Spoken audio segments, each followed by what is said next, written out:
Bro Plata, where black people and white people talk nonsense.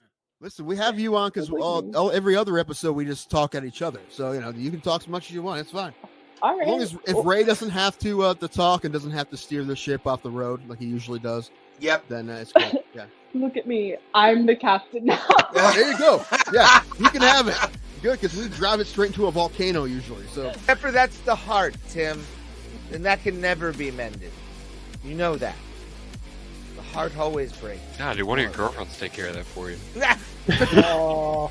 No, they usually go, well, thank you for the free meal. Have a good day, sir. Ray is a 60-year-old man in a 30-year-old's body. I am, yeah. If anyone doesn't know. Nice. His references are like way older than they should be for someone his age. You know, I would love to see that fight. And I would be rooting for Greg Hardy the entire time. Anything. If you've ever wanted to see me in pain at any point that we've been hanging out, today's your day. Ray, they see you in pain every time you do a set. This is true. Damn. Yeah. So Thomas has seen it and Tim's never seen it. No, it was basically if Mortal Kombat was a shitty like Saturday morning cartoon. Like, yeah, exactly. They had like they had a Native American character on there. They had the street tough black guy. Like they had all the stereotypes. WMAC masters. There it is. It's such a. So you're cool saying it show. doesn't hold up? Is that what you're trying to It say? does not at all. No. It doesn't look fit full, Ray. Let me see that glass. No, Ray, top it off. This is like goddamn amazing. You got it. No, I just want you to follow the rules. What happens if you don't follow the rules? The wheel gets you back again. This is true. Why don't you two fight each other? I've been thinking that, but I didn't want to say anything. We have talked about this I'm still at for shit. years, I man.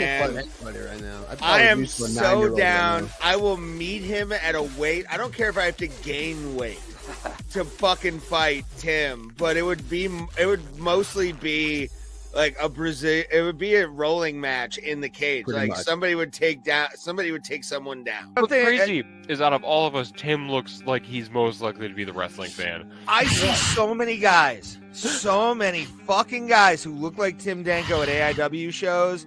It's not even funny. And I love I see him, I'm like, I want to buy him a shot, but it's not Tim, and I get sad. Yeah, and this kid's going to be a star, obviously. And that's what they wanted to happen. They want him to get a big win in London. They were hoping that was going to happen. I mean, did they give him somebody they think he could beat? Well, yeah, but I mean, it's not like Vargas is tough. Vargas is a tough guy. And yeah, Pimblett was a big favorite. But that's what they wanted to happen. They want this kid to be one of their next big stars, especially in the lightweight division.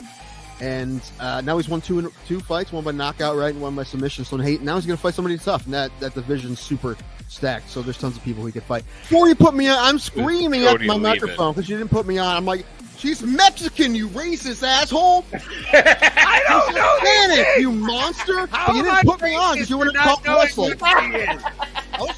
He had I only had one fight. He had two fights, but my one fight lasted longer than his two fights combined by like a lot. I think these both of his fights were inside of a minute. And how did your fight end, Tim? I got TKO'd in the second round. And there's a lot of guys, strikers that have just became fantastic at takedown defense. I mean, Anderson Silva was good at it. Like, Judo Santos was good at it. I mean, those are just the first two I think of. But there's been a lot that, I mean, if you're a striker like that, you have to have good takedown defense. There's been a lot of guys who have great takedown defense, and he's one of them.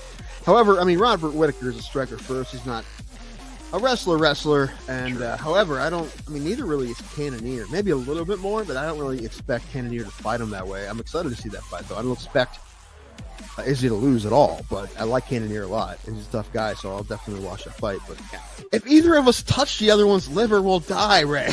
Probably. That'd be fine. I want to be the first MMA death of like a true amateur, where it's like the worst fight ever. How bad would it be if you got MMA fight, bro? Killed in the cage. You got killed in the cage by me. Yes. His liver exploded. As my vape pen drops, it's Bro Plata. Hi, guys. It's Thursday. We are going to be talking about the UFC card this weekend from the Apex that really has no other good fights except for Gilbert Burns on there and maybe a couple other fighters I want to see, but who gives a shit? We're talking Pete Rose might go into the fucking Hall of Fame now because Ralph Manfred is a piece of shit. That's right. I'm not saying it's a bad thing he should go in, but you waited too fucking long, Manfred. You waited too fucking long. Now it's too late. Now it's too late. The girlfriend doesn't want you back, bitch. Fuck off. What? They Sean, we talked about Sabu last on Tuesday, and I'm not going to let Bray talk about it again because we already. Yeah, I already I almost teared up talking about it on the show. Enough wrestling. You can't repeat your wrestling takes. All right. Yeah. R.I.P. though. The thing about Pete Rose, it's just the ultimate slap in the face that they do it 6 months after he died. I mean, come on, man. I know what this is. This is just one last middle finger to a dead guy. I'm well aware of what this is. Like that's sadistic what they did. It's annoying. I don't know, man. I don't know what they couldn't have done it a year ago, man. Just fucking do it a year ago. He was gonna die any day. Anyway, he was 80. He didn't live a great. Surprised he made it to 80 the way he lived. So they should have did it a long time ago. Let him in, and then he'll die. Right? Just let him do his speech, and then he'll die literally in Cooperstown. They should have just let that happen. The steroid guys will go in when they die. I don't think so. Kenny Lofton and Jim Tomey. First of all, Jim Tomey's already in, and he wasn't a steroid guy. At least there's not even a rumor about Jim Tomey. And Kenny Lofton is already ineligible to get in through the traditional path of writer votes. His first year of the ballot, he didn't get enough votes to stay on the ballot, so he's which no is longer wild to me. on the ballot. The only way he can get in is with the Veterans Committee, and I think he has a real shot in the Veterans Committee. Roberto, what's up, buddy? How you been, man? Berto, mark it in your calendars, fam. I'm going back to Vegas. And I might be moving to Vegas. So, Berto, if you want to do a podcast in Vegas, I'm totally down for it. We'll be on the same thing. I'll make you the new Plata guy. That's how we'll do this. I'll replace Tim with Roberto. Because I will quit out of spite if Ray moves to Vegas. The Northeast son. Podcast. We just do it at 9:00. That's how we're gonna do it. No, I can't do that. No, I mean I could, but I don't want to. Same with Mark Grace. Dude, there's no way Mark Grace has Hall of Fame numbers. I remember Mark Grace, but he was not nearly that good. You're just a homer, dude. That's fine. You're allowed to be a homer. The one thing that kind of bugged me more. Ray's been pissed that Brian Giles hasn't gone in, or Jason Bay, Jason Kendall. Well, I mean, Jason Kendall, his numbers weren't amazing. I'm not going to say that, but yeah, Jason Bay, why not? And Brian Giles always. Brian Giles is first ballot Hall of Famer every time for me.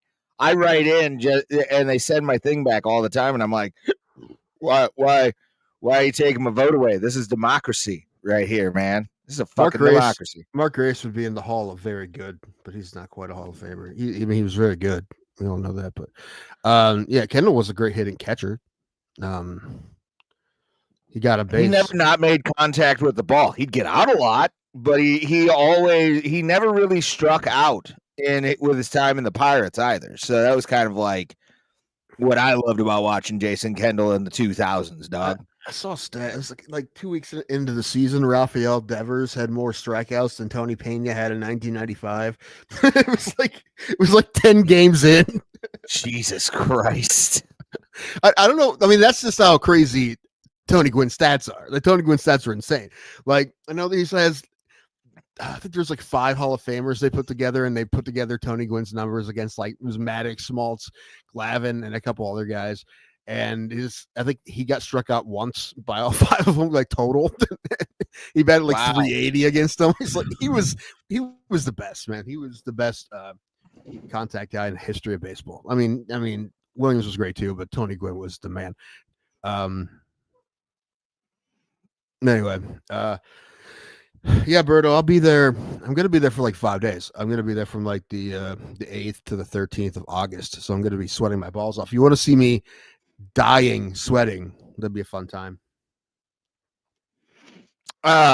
Yeah, like I said, I'm moving, so get ready for a schedule change. Within the next year. So I'm not going to worry about it until it happens. I mean, I want it to happen. If you want it to happen, I want it to happen. I'm not saying it's not going to happen. I'm not going to that guy. I'm just like not going to worry about it until you're there. Then I'll worry about it. And you'll be like, "Oh fuck!"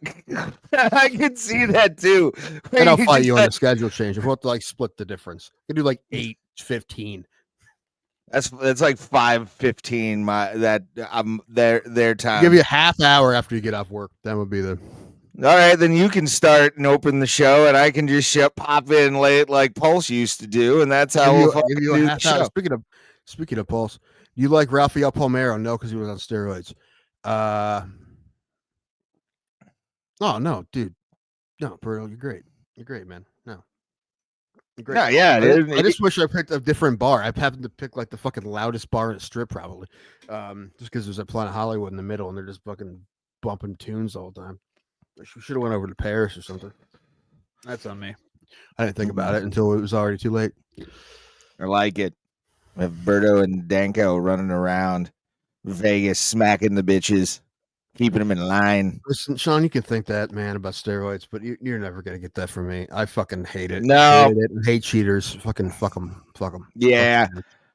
When all that stuff started to really come out, that's when I got like disenfranchised with sports because I was just like, oh, because you think as a fucking kid, I think we were what 10 and 9 at that time when the home run shit was going on, 98, 99, something like that. Yeah, I would have been like 11. Not 10. Okay. But like you thought, like when you're that age, you're like hard work, dedication, all the shit your fucking parents told you. Then you learn it's all wrong. And it's Santa Claus ain't real, Easter Bunny's your dad, and the Tooth Fairy is your grandma. Like it becomes. That's why I watch sports, but I don't get invested anymore. I had my fucking heart broken so many times by like real great athletes who turned out to be cheats. Oh, Roberto, the Dodgers got beat 11-1 by the homeless A's. Fuck the vagabonds out there just trying to find places to play. Tom Hanks was in the fucking building for that, I think. So it was a good luck charm for the A's, which I learned he used to be a peanut vendor for the Athletics. I didn't know that. That's true, but he's a Guards fan because he cut a lot of his teeth in theater in Cleveland, and he went to a lot of games at Municipal Stadium when they were like letting people in for free, basically. Yeah, it was back in the fucking those are the 80s when it was those fucking red uniforms and the Municipal Stadium was completely fucking empty. I wanted to bring the red pants back. They have a red home jersey. I wanted to bring the pants back. Make a ketchup uniform. I'm for it. I mean, I wish the Pirates would do a better yellow jersey like they used to do in the 70s. Like teams that travel tournaments all the time wear red on red. Red on red looks good. Yeah, it looks good. It kind of looked kind of goofy on giant dudes in the 70s, but I still think it was great. But I don't know. Dude. What I read on girls. Oh, did you see that? I sent that video to you that we were talking about on Tuesday. Did you see it? Oh, I didn't watch that, but I did see that it was there. Tuesday we talked about in Oregon there was a coach that went nuts on a softball field because a 5'10", 11-year-old girl hit a ball and he freaked out. And yeah, it was a problem. Oh, is that the one? Wait, is that the one where it's like, show me your birth certificate or something like that? Yeah, I want to see your birth certificate now or this game's over. He ran on the field in the he sprinted on the field in the middle of the game. Yeah, dog. Like that was to me like that is such a we talked about it. Yeah, I remember Tuesday. Yeah. Fucking, I think we play it on the show or something. You didn't play it. We just talked about it, but I sent you the video today. You can play it. And I saw it beforehand, but yeah, you can't do that to a fucking like 12-year-old. They're already fucking self-conscious as shit, man. If it's a boy, feel free. Because I've had those moments in my life where you see a full-grown mustache under a fucking cage and a hockey helmet. And you're like, when you're a boy, it's probably, well, I mean, that's people forget that boys and men get self-conscious too. Like we're not. It's not 1970. We were pretending like that shit doesn't happen. Yeah, but it's not like they're growing tits, man. More so for a girl, you would assume so. But you could also think of an 11-year-old boy is a foot taller than all his classmates, and people are looking at him asking him how tall he is every day. Yeah, that's like that. They're asking players on the Florida basketball team, the national championship basketball team, if they could have any superpower, what would it be? And there's a kid on the team who's 7'9", and guess what he said his superpower would be? Invisibility. I would have thought he would have been like powers like Ant-Man. Invisibility, and that makes you go, "Oh man." That's rough being 7'9". Rough, fuck dude. Yeah. Every time we walked in the street, people are like, "Yeah," And I try not to stare at tall people. Like if I see them, I don't from afar. I look away. I don't ask tall people how tall they are. No, fucking people. I've seen people do that.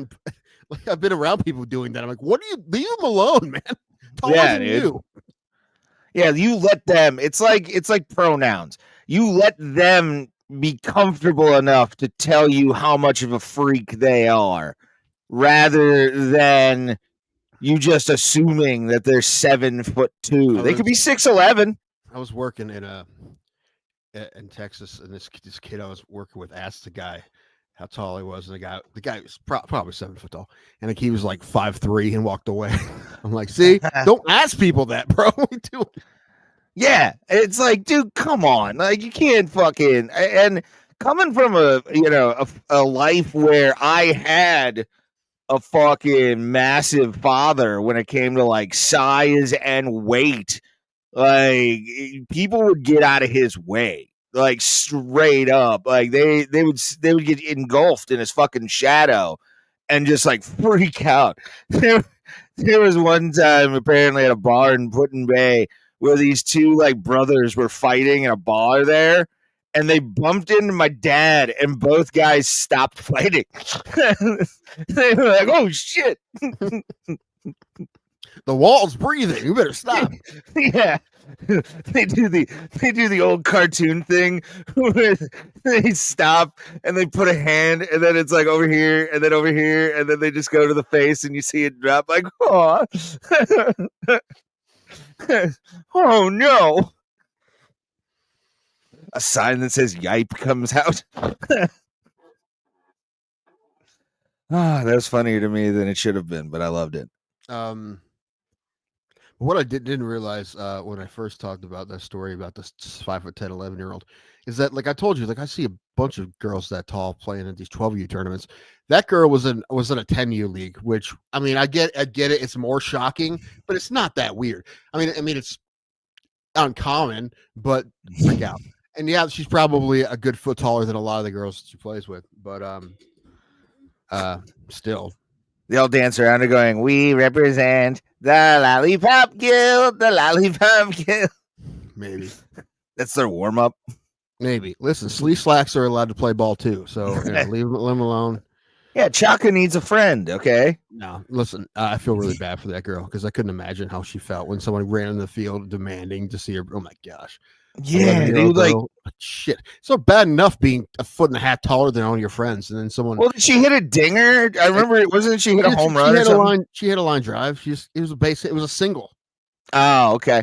You know what you do at that point? You just go over to the coach and you don't say anything of like, "You call time."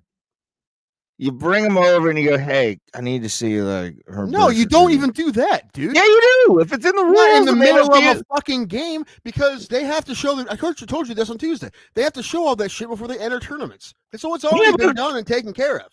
An umpire has the right to be skeptical of something that's on his field. The umpire wasn't.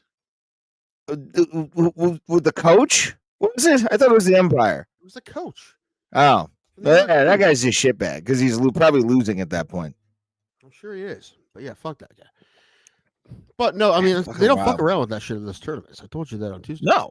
So, yeah, to talk to the tournament director. If you have a problem, they'll show you because they have them. So show them. And just do that. Don't fucking run in the middle of the field in the middle of a fucking game. They did nothing wrong. All you do is make a 11-year-old girl cry. So that's nice.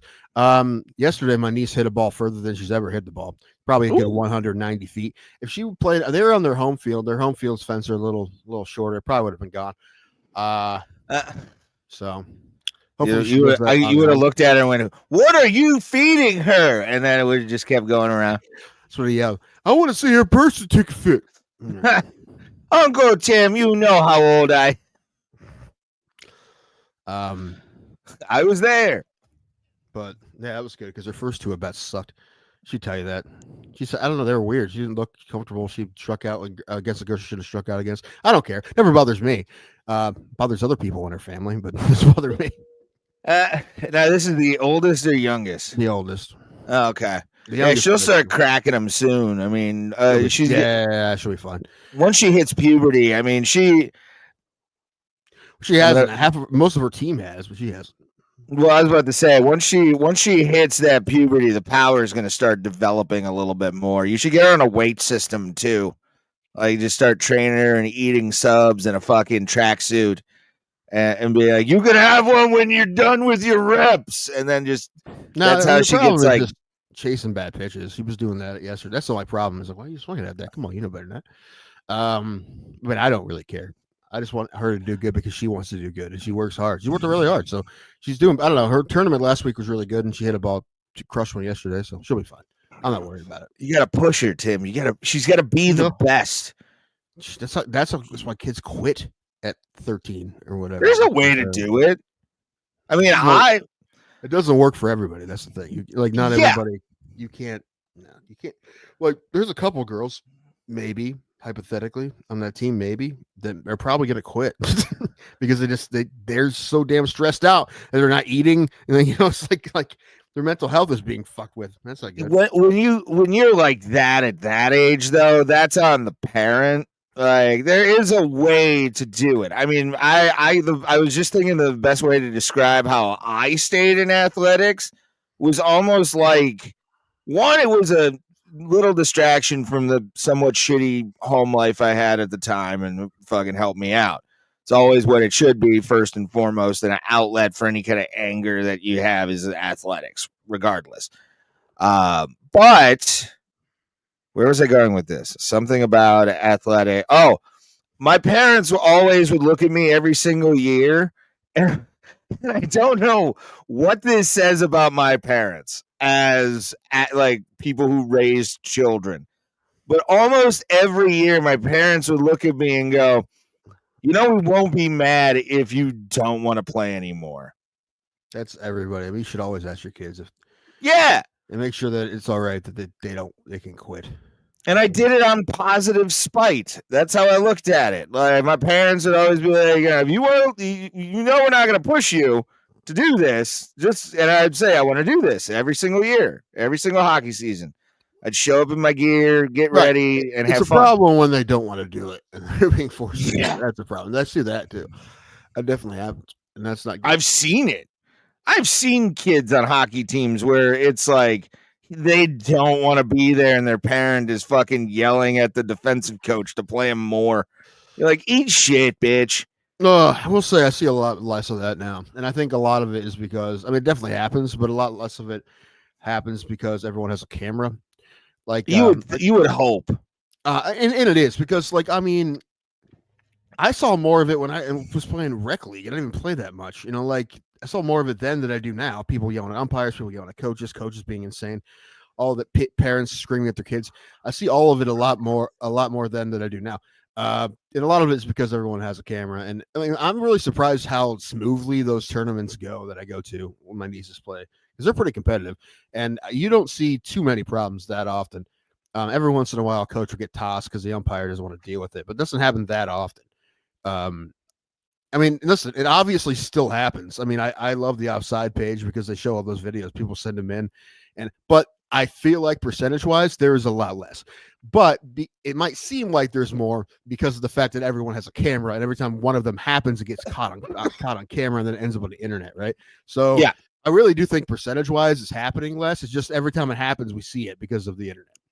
Goddamn right. good. I mean, that's the reason these. I mean, when that Barlow dude, the soccer ref, started that offsides page, he was paying $100 a video when he started it. He said he spent thousands of dollars paying people for videos because he wanted to. I mean, I think what he's doing is working, and that's you want to shame these people. Mm-hmm. And people will go, "Oh, why do you want to shame people's behavior?" I'm like, in this case, yes, because this needs to stop.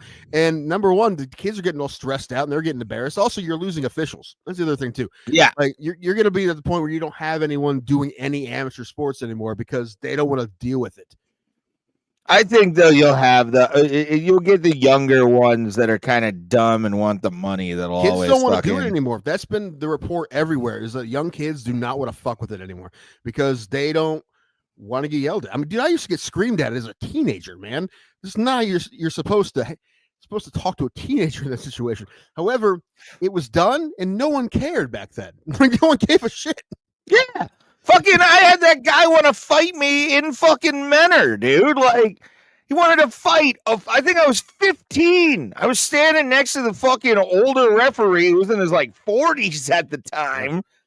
And we just walked by, and I'll never. I had video. I said I wish I had video of parents and coaches going after me when I was like 14. Dude, my first game I ever reffed was a fucking clusterfuck. Because this old ass coach from like Butler, Pennsylvania, or some shit, some Western Pennsylvania hockey coach who thinks he's the second coming of fucking Scotty Bowman. Were they called the sharpshooters or the wide lefts? I wish sadly this was before anybody knew that was going to happen. Nobody thought Donald Trump. Clear variance out there. There's clear variance. Clear variance. Clairvoyance. Clairvoyance. Clairvoyance got it right. Clairvoyance. Every time a bell rings, a redneck gets a PBR. That's my uncle Clairvoyance. Yes. He's third cousin twice removed, or he's my uncle 3 times removed on my mom's side. He's a good boy.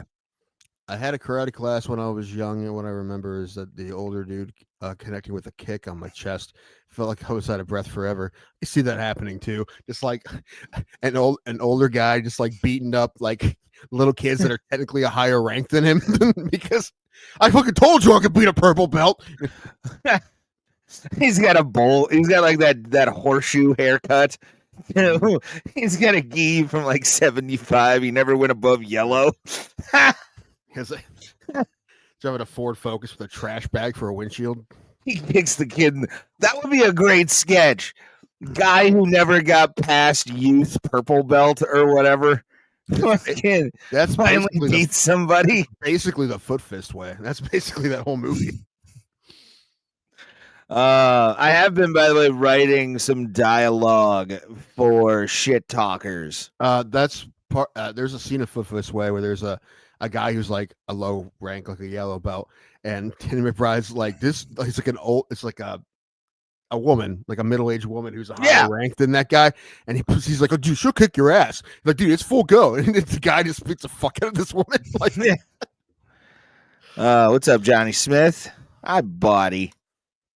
What is it gonna no, yeah, dude, fucking getting back to like the parents thing. Yeah, dude, the videos that I could produce from hockey games in the 2000s were nuts. Let's say the truth is, it definitely is still happening. About once, moms wanted to fight me, dude. Like, it was wild. It's like once every few weeks now you get a real bad one. But like back in the day, it would have been every day. And the only reason it stopped is because people have cameras. Yeah. And they're everywhere too, in the fucking walls and shit. And dad dynamics as like society have changed as well. And that's a whole other thing, but that's true. Dad dynamics? I think dads in general have changed. Number one, they've softened. Some became also, their dads, though. Some, but a lot of like this generation of children is spending more time with their fathers than any other generation in the history of this country, at least. And that's mostly become purpose because the dads are making more of an effort. And also I think it's things like mental health. Like back in the day, you weren't allowed to have feelings as a man, and that made dad all calloused and angry all the time, So that was a thing, and that's part of it as well. So I don't know. It's all those things together. Hockey moms are worse, and it's usually Canadians. That's probably true. Canadian hockey moms are wild, dude. They'll fucking, a lot of times moms are just as bad or worse than the dads. So it's not, the fucking dads. They're pussy whipped though. A lot of the hockey dads. It's kind of funny to like look at the dynamic of like hockey dads, and there's two kinds. One that would stand in the corner and like talk with those are like the bros. Those are like the guys who played hockey and everything like that. And then he had fucking bleacher dads. And they were always like the pee whipped fucking like maybe they drank on a holiday kind of guy. And I always like my dad would always be with the fucking corner creatures, just like hanging out, losing their fucking minds. Think about like, my brother at the tournament. Most tournaments. Well, excuse me. The only dads who go to most tournaments who aren't coaches is my brother. The other ones are all coaches. Do they have That's fun. They have 9 coaches in the dugout sometimes. I'm not exaggerating. Why? They're fucking. All the other teams make fun of them. It's like I never see a team with a coach for every kid. I'm like, yeah, it's pretty much like that. Yeah, I don't know why. I don't know why, but yeah, there's times that they can't even fit in the dugout. I don't fucking get that, dude. Like 1, 2, 3, 4, 5. I used to laugh if a fucking 6, like team had more than 2 coaches. 9? So yeah, 9 coaches. 8 or 9 sometimes. Yeah, sometimes. Are it's you only like fucking 6. kidding me? I think yeah, maybe something like that. Yeah, I may have counted one twice, but yeah, 8 or it's like 8. Did you coach cricket? That'd be kind of badass. There's like you could teach them. Said everything, huh? What are your fencing credentials? Yeah, I don't know, dude. Like, and your brother doesn't seem like the kind of guy. Like, he'll be like for his daughter. Yeah, he'll be like wild and shit. But like, he would get mad if she like got like trucked in a game or something. Like yeah. But he doesn't seem like the kind of dude. Like your brother seems chill from the limited interaction I've had with him. Seems like the kind of guy that wouldn't get mad at anything but his own progeny. You know what I'm saying? Like his own kid would be the only thing he gets mad at. And they're trying to be better about not showing it at the games. I'm not gonna get into that. That's been a whole thing. But there comes a time then. Comes a time. Yeah. They have been getting better because they had somebody has had to have been told multiple times. But Does that somebody not know who Kamala Harris was? It may or may not have been Eric. It wasn't. Anyway. Okay. That's interesting. Anyway, she's getting better. She's getting better. No, it's fine. People get passionate, bro. Well, I get it. Well, the thing about it is it doesn't help. That's the thing. It's not helping. If it was helping, it would be different, right? If being hard on it would help, it'd be different. But if it's not, which it isn't, then it's a different. You got to be supportive. It's different. All kids are different. Sometimes some kids do want that and need that. Some do, but it's less and less now. But what you got to figure out as a coach is which ones do and which ones don't, right?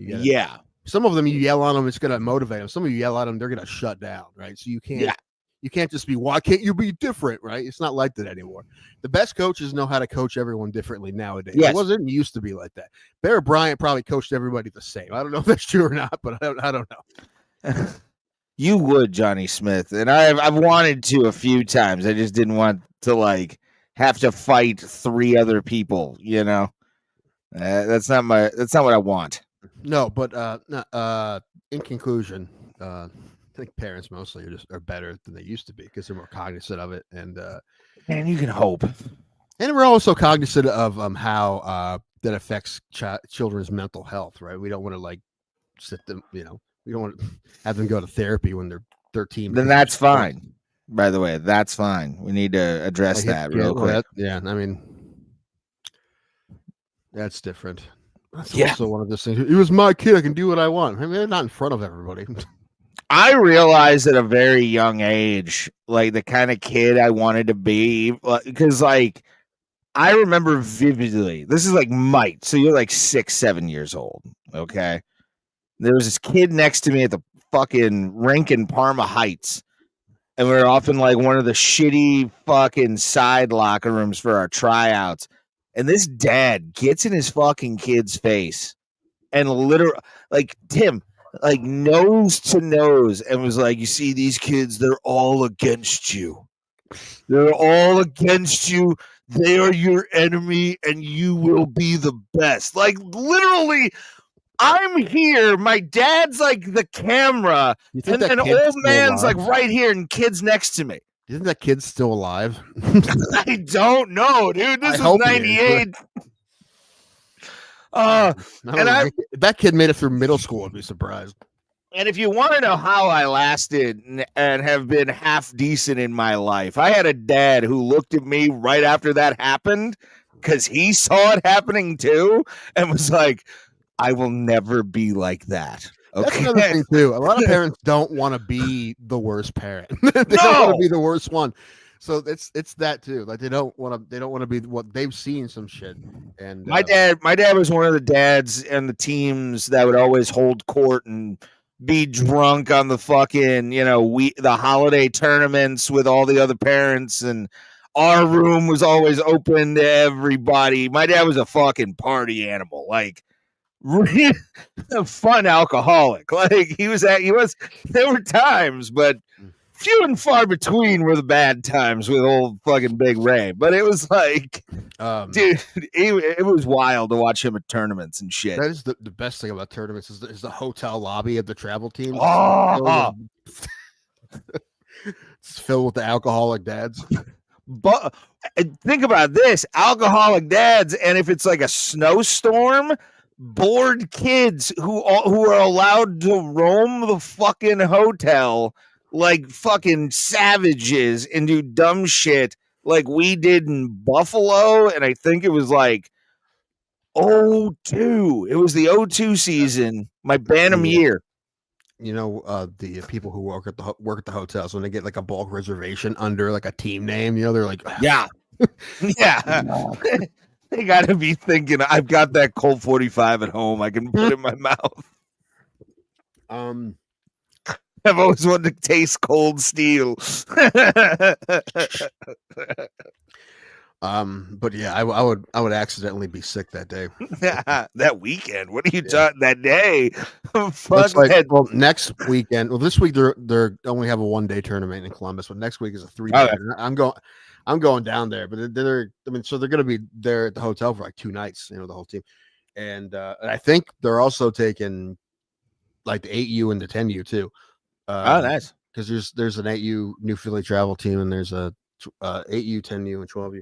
Yeah, I think they also all play in their rec leagues, and I think that they're going to sweep the rec leagues. I think the 8U, the 10U, and the 12U will probably win their rec leagues, which is pretty cool. That's cool. That means they're doing something right? You're trying to build a program towards the top, and that's obviously it working, right? Especially the 8U league that my younger niece is in. There's 31 teams in that league. How many? 31 in a rec league. That's crazy. I mean, there's 18 and 12U, but yet 31. That's crazy. That's 18 manageable. Yeah, I don't know. I mean, they don't play everybody. They just they randomize the schedule, and I think at the end they'll like cut the tournament in half. There'll be like an A tournament, whatever. I don't know, but and my niece's coach now runs the whole league, so he's got to run like 4 different. I don't know. He just keeps putting more crap on his plate, and I'm like, he's gonna burst at one point. Yeah, just all of a sudden you hear Terry dropped dead. What happened? Worked himself to death. It's funny because that is his name. Is it? I took a fucking. I just threw a random. That's why I laughed, because I know you didn't know. I had no clue. That's funny. Yeah. To Terry. Well, he doesn't go by TJ, but we found out a while ago his name's Terry, and I'm like, I'm just calling him Terry for now. Yeah. Hey man, that was what we mentioned. Sabu earlier. It was his fucking name, and it was also Terry Funk's name. So, no, I have no problem with the name. Wear Terry. it with pride. That's a decent name. I used to work for a vet named Terry. One of my favorite comedians in the whole wide world is named Terry. He's... see that Cedar Point has booked a bunch of comedians? Yeah. That's I'm gonna say this, man. As a friend of both of those guys, and like somebody who, especially Sternick, Hornig, I love him. I'm not as close with him as I am Sternick. Me and Sternick bonded over the whole hockey thing. We were in the same rink when the Hanson brothers did a fucking appearance in Brooklyn, Ohio. And like we just bonded over. I love his dad. His dad's fucking funny as shit. Like, he is a hockey dad. You can tell he's a fucking hockey dad, dude. But like, to see them go from where they were when they first started in stand-up comedy, and from building the brand of Secret Society that they have built, and getting the crowds that they've gotten that they love and all that kind of stuff. Dude, like, Secret Society running the Cedar Point thing? Yes, they are. Oh, okay. Because that wasn't in the article I read. The article I read was just that Cedar Point is having comics now, and it had the list of all the comics. It didn't say that Secret Society was booking it. Brian and Dave are both are booking that whole thing. Okay, well, that's good. And I'm going to ask for free admission only. I'm not looking for booking. I just want to have free admission to the comedy shows. I'll go in through whatever kind of entrance to some back way where I don't have to go into the park. Leech High Class. Yeah, hang out with Raj Suresh in July. I was gonna be pissed if I like saw there's like no local comics on there. I was gonna be pissed, so I opened it angry already. Then I saw like who all was on there, Mary and David and Spill and all Raj. And then Ryan, fucking there's a bunch of people headlining. Yeah. I was I was okay with it then, but I didn't realize Secret Society was. That's cool though. Mm-hmm. As a brother to them, I look at them as comedy brothers. We've gotten drunk and laughed together so many fucking nights outside of comedy shows and shit like that, and for them to be building their brand the way they are right now, I absolutely love it, and I mad respect for them doing it.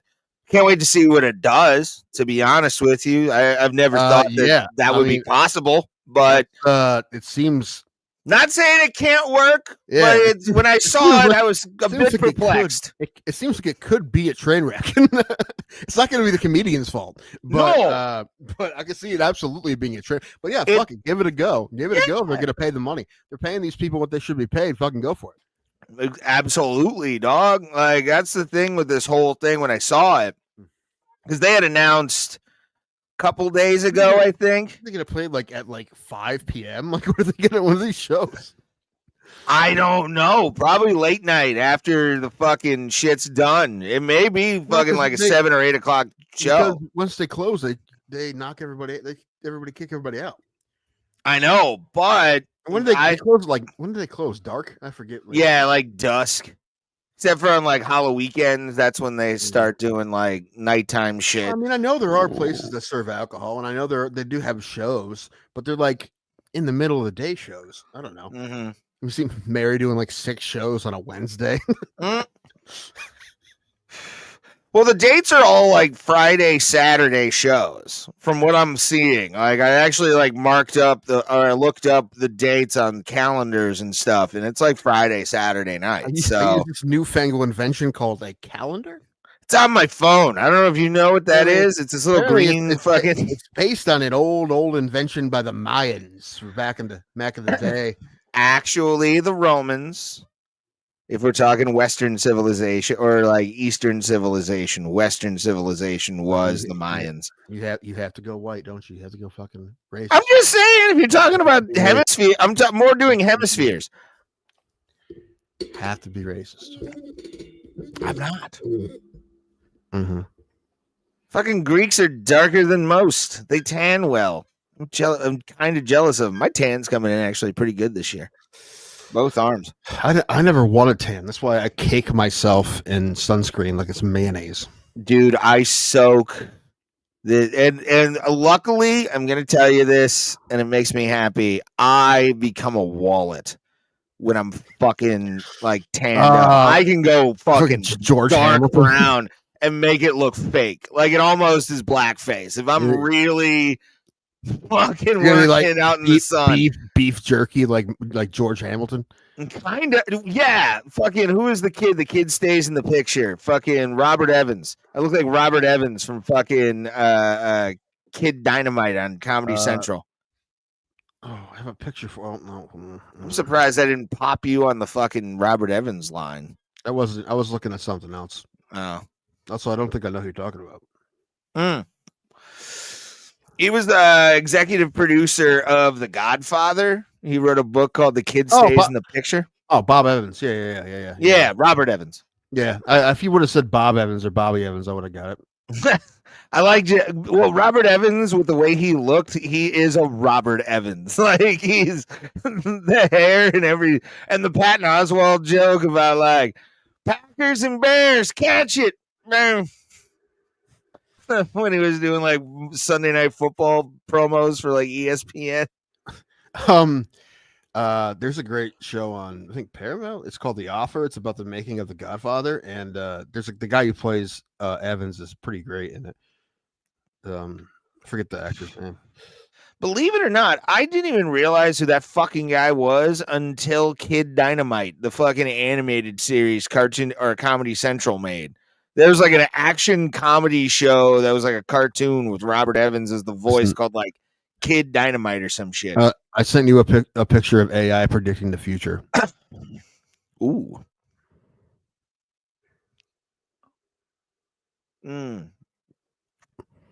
Hold on. I'm getting it. Wow. Wow. I asked AI to tell me what's going to be happening in August at Mandalay Bay, and you look like you. I am, yes. Okay. You look like my buddy Tommy Lambert from the UK in this video, and then like Alan looks like he just got out of Auschwitz yesterday. And he's not Jewish, so I can at least say that. So you don't know that. But well, is his mom Jewish? No, they are very Christian, but no, they're not. I was about to say, then he's not fucking Jewish. It goes by mother's lineage. But no, yeah, wow. And he's got a lack of hair. Is Alan bald now? He's not completely bald. That guy's more bald than Alan is. Yeah. I'm like, Alan has a kind of a still luscious head of hair at his advanced age. That picture made me laugh pretty hard. It did. When he sent me that, I was like, oh, what is this? The only thing missing is you guys holding hands and looking at each other longingly. His reply was just Jesus. Was just, then I saw a picture of a t-shirt, a t-shirt with that same picture on it, and that should be your like couple's costume in fucking Vegas. I sent you a picture of the t-shirt. I asked him what size t-shirt he is.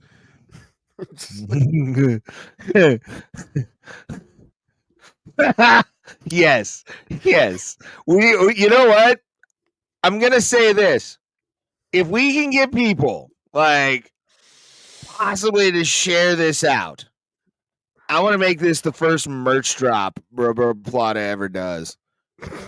Is this shirt with that exact photo, font, everything. I will create a website just to sell that t-shirt on that website and see how many people we get to buy. Those at like 20 a pop. Did you pull that sound I told you to pull?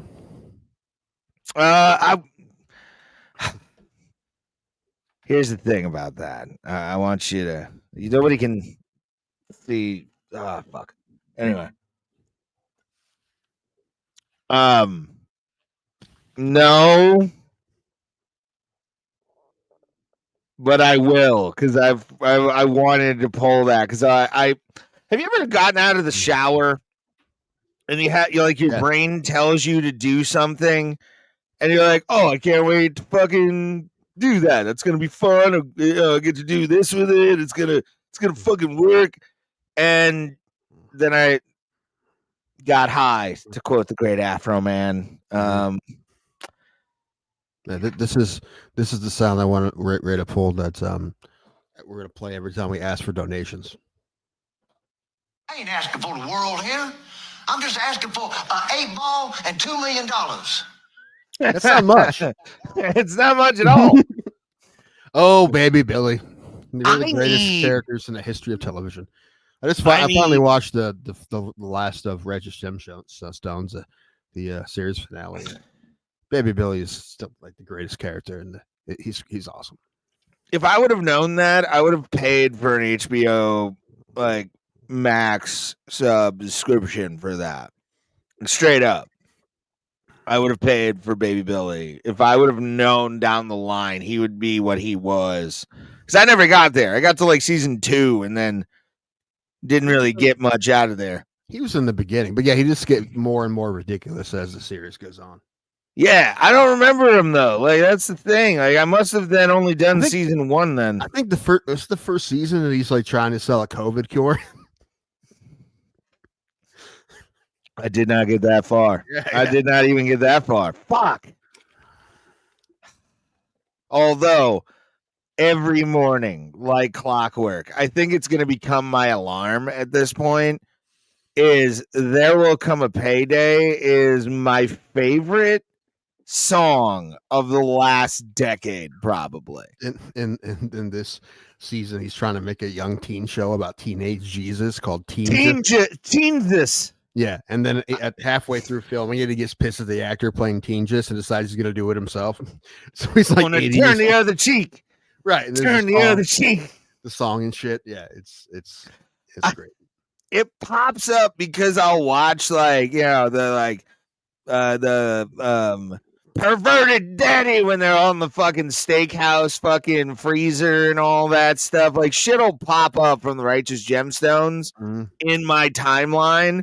And teens this again, I need to fucking watch this show more. Like I loved what I watched when I first started watching it because I started watching it after Eastbound and Down. I watched Eastbound and Down first because that is probably one of the greatest HBO comedies to ever exist.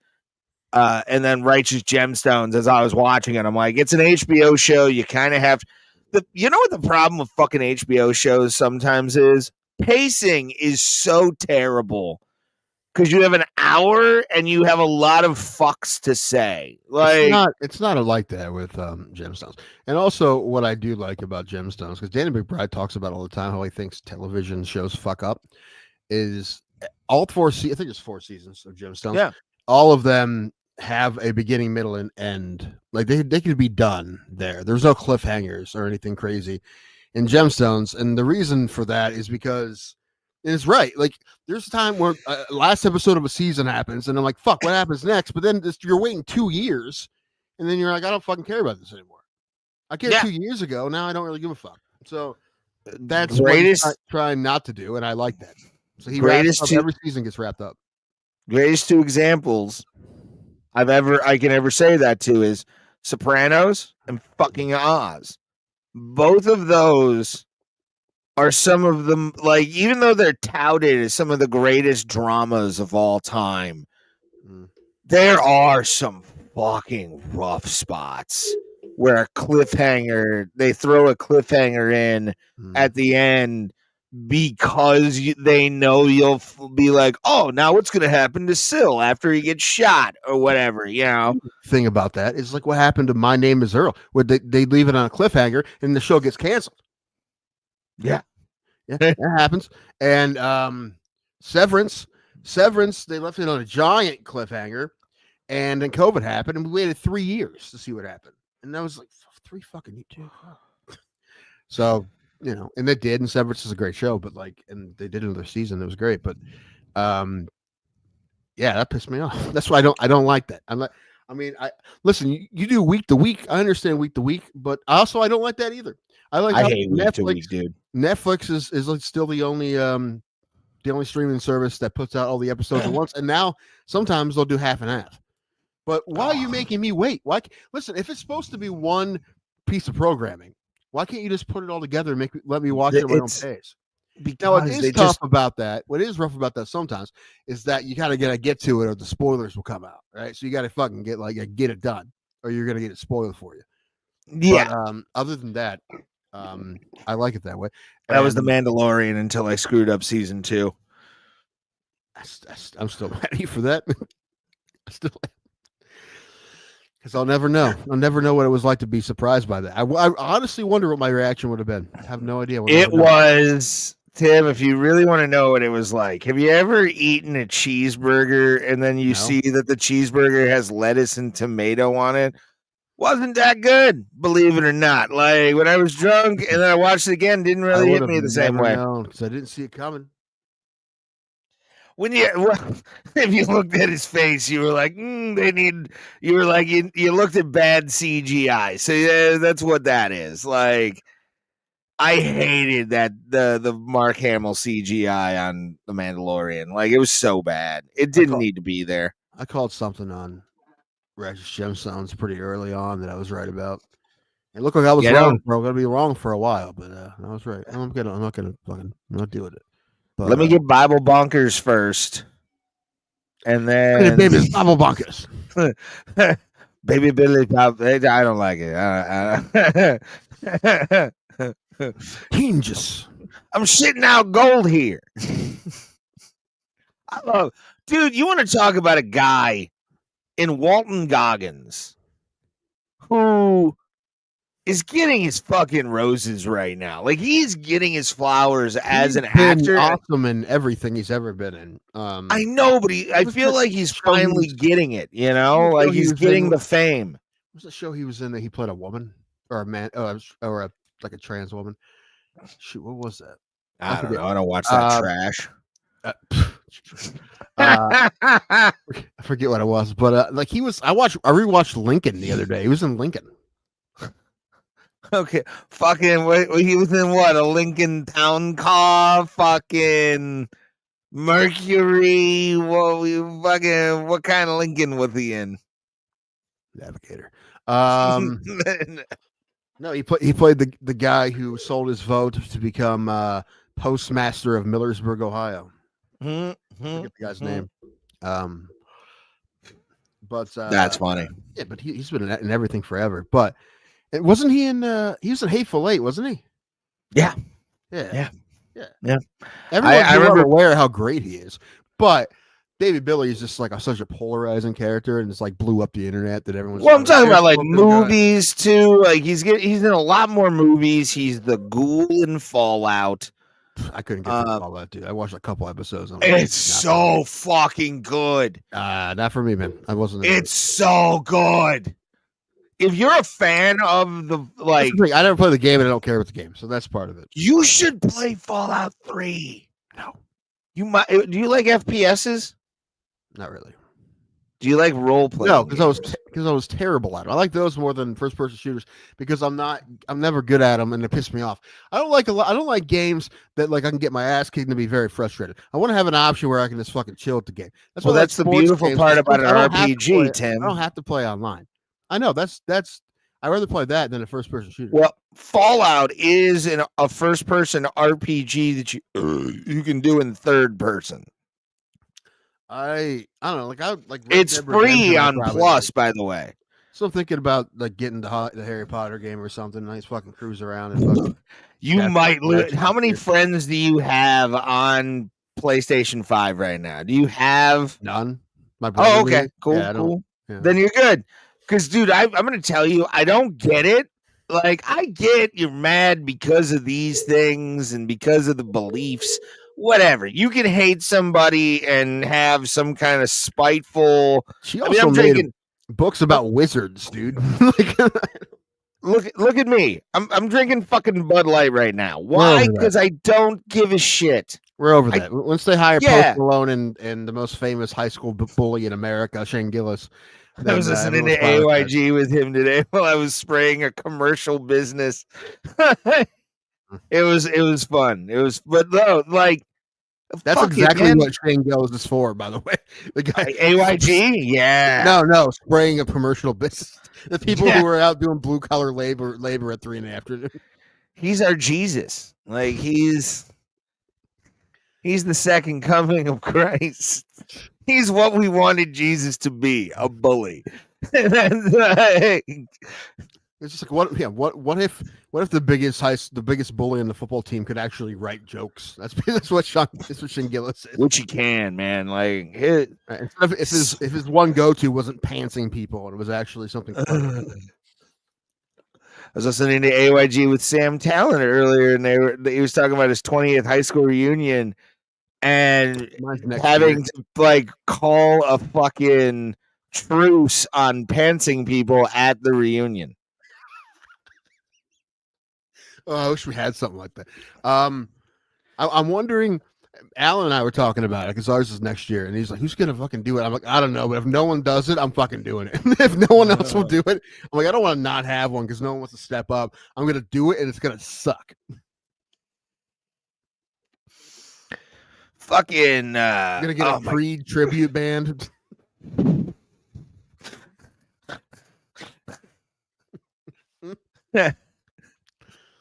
I would come to that, and people would be like, "Did you graduate with us?"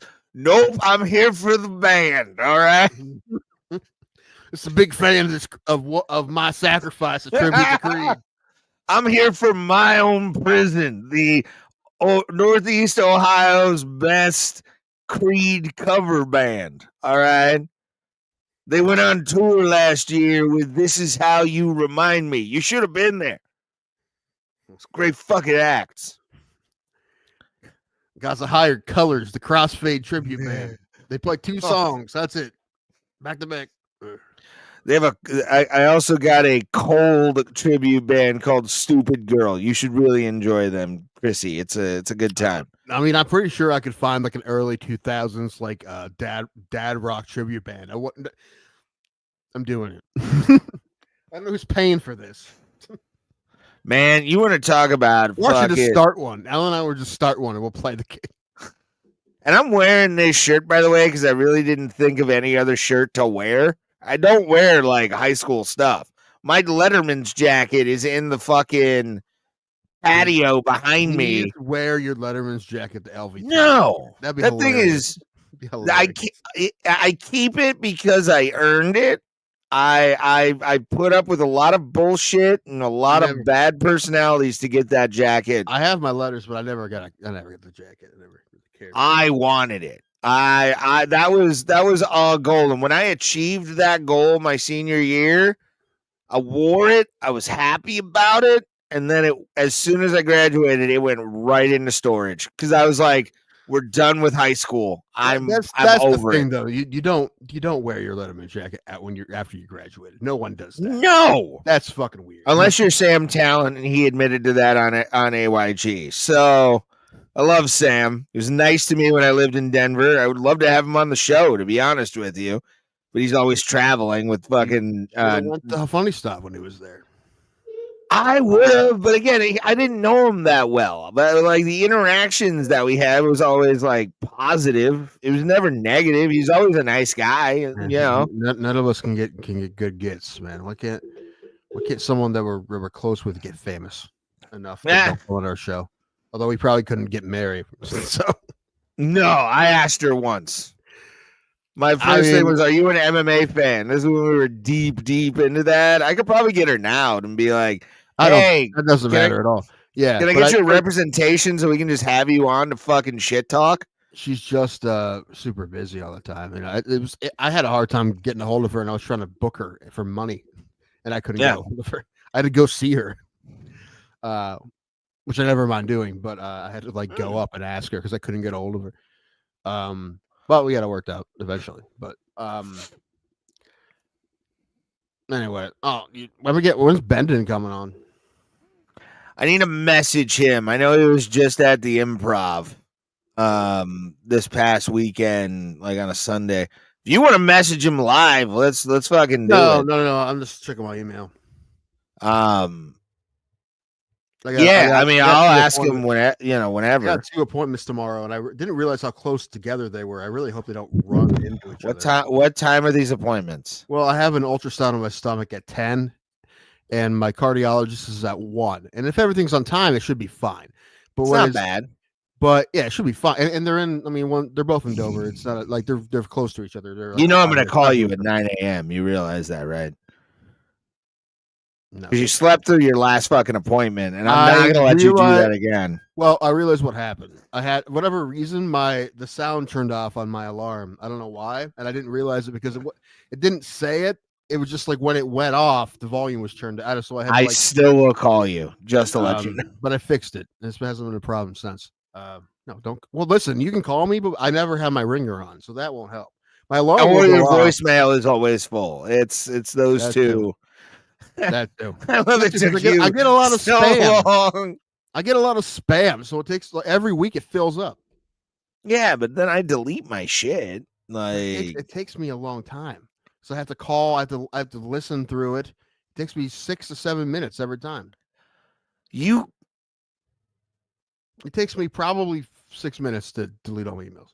Not emails, but voicemails.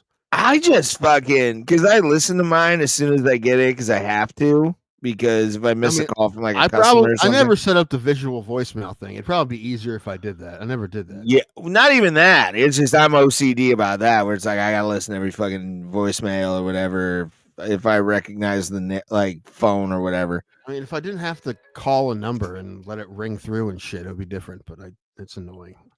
I'm gonna be right back. I gotta take a leak real quick. Okay. Talk to the people. Hi, people. How are you? 399th episode. The 400th episode will be on Tuesday, and we will celebrate by doing nothing. But it's a lot of episodes. I can't believe we've done that many. And I'm really waiting for the day that we're just like, you know what? That's enough.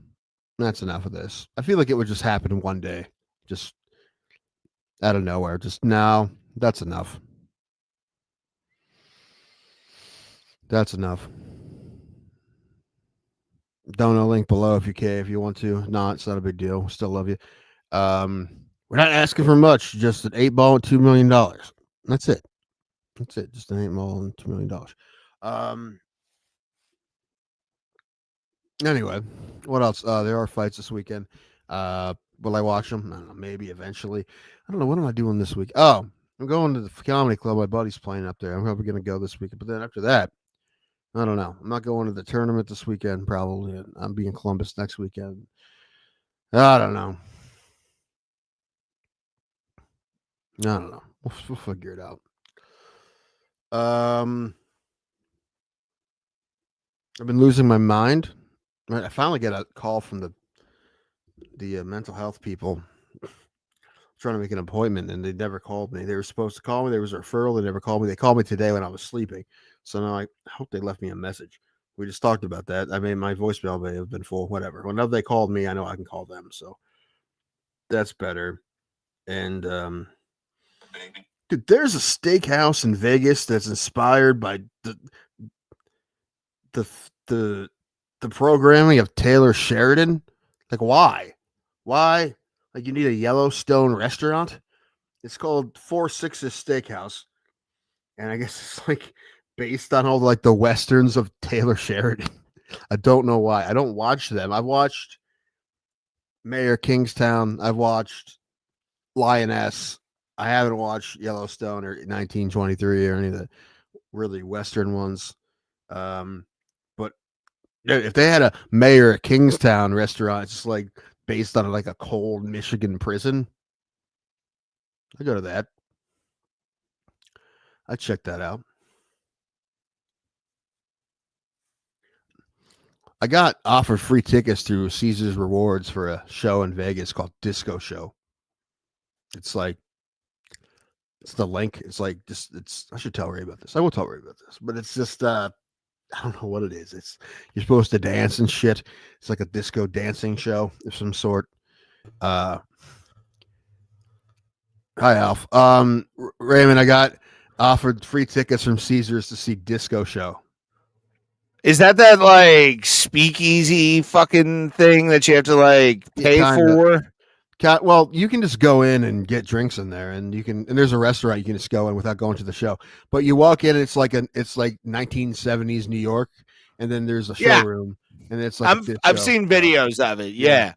Dude, the tickets are $105 a piece.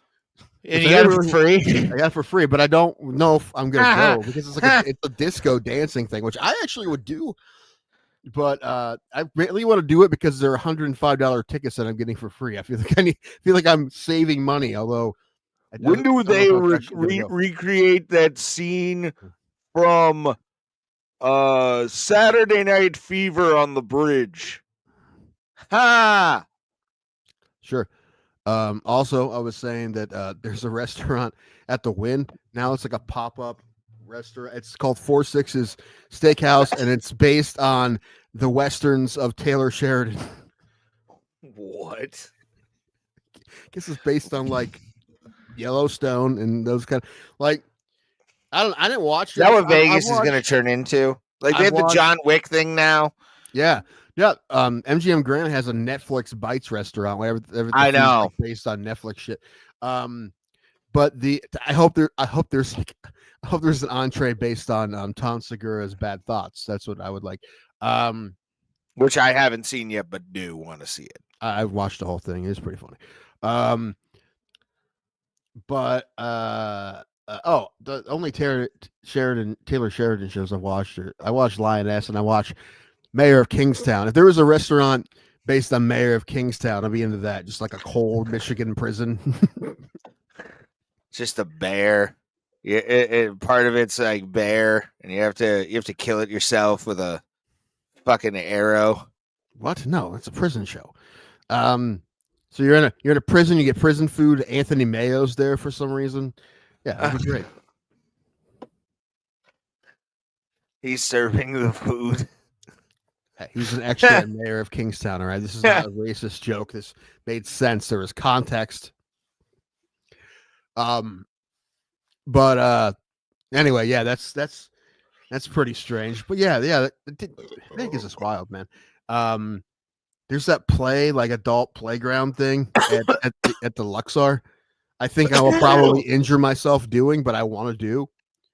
And they got the one downtown on Fremont now too. Do they? Yeah, they opened a new one in between the fucking. It's between the dispensary that I went to get the vape when we were there together, and then the one of the tchotchke shops, like one of those places where you can buy like a fucking magnet or like I went to Vegas and all I got was the loudly t-shirt, those fucking tourist traps. Ugh, never. People buy that shit. I know, but I'll never do it. I was trying to get Alan to let's get like matching like Vegas style Hawaiian shirts that are just like ridiculous. Like, yes, I'm like, come on, man, let's get them.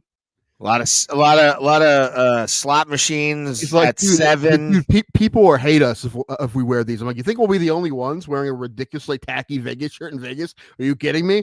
You've never been to Fremont Street, my dude. Like he's never been to Vegas. I know. That's what I'm saying. Like, you don't know the freaks and weirdos that are walking around that city as we speak at rush hour in Las Vegas. It's 5 right now. There are street performers on Fremont Street wearing way weirder shit than you'll ever wear. Yeah, a lot of times nothing. Fucking, and that includes the Chippendales dudes at the booth in the middle of the fucking street. Like, sorry, wear what you want. I wore a fucking pool shirt with chameleons to a nightclub. Like, it's what it is, bro. Yeah, it's the city. I gotta get me a pair of swim trunks if I'm gonna get in that pool. But I probably baby. How about a Speedo? No. As your friend, I love you. It's gonna be bad enough. I'm gonna be shirtless. Well, here's the thing. Fuck you. You don't want it to look like a bikini bottom. And I think that's what's going to be the thing. I'll just get the ones that are basically No jammed. bulge. That's down- worse. They go down to my ankles. You're wearing a cock sock that's unfilled. Like, that's not good, dude. Yes.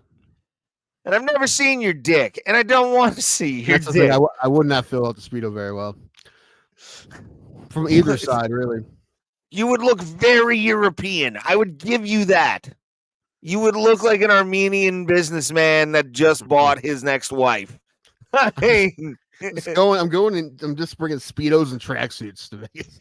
yes, you should adopt the tracksuit lifestyle. I think you can. You're the kind of fat you can pull that off. I would look just like a weird dude who goes to saunas a lot, even though I do enjoy that. You look like assistant girls basketball coach in a tracksuit. Mm-hmm. I'm one of the fucking coaches on your goddamn niece's softball team with a fucking tracksuit on. Like, I'm a youth. They could have used a couple more coaches. Get that number up to 10.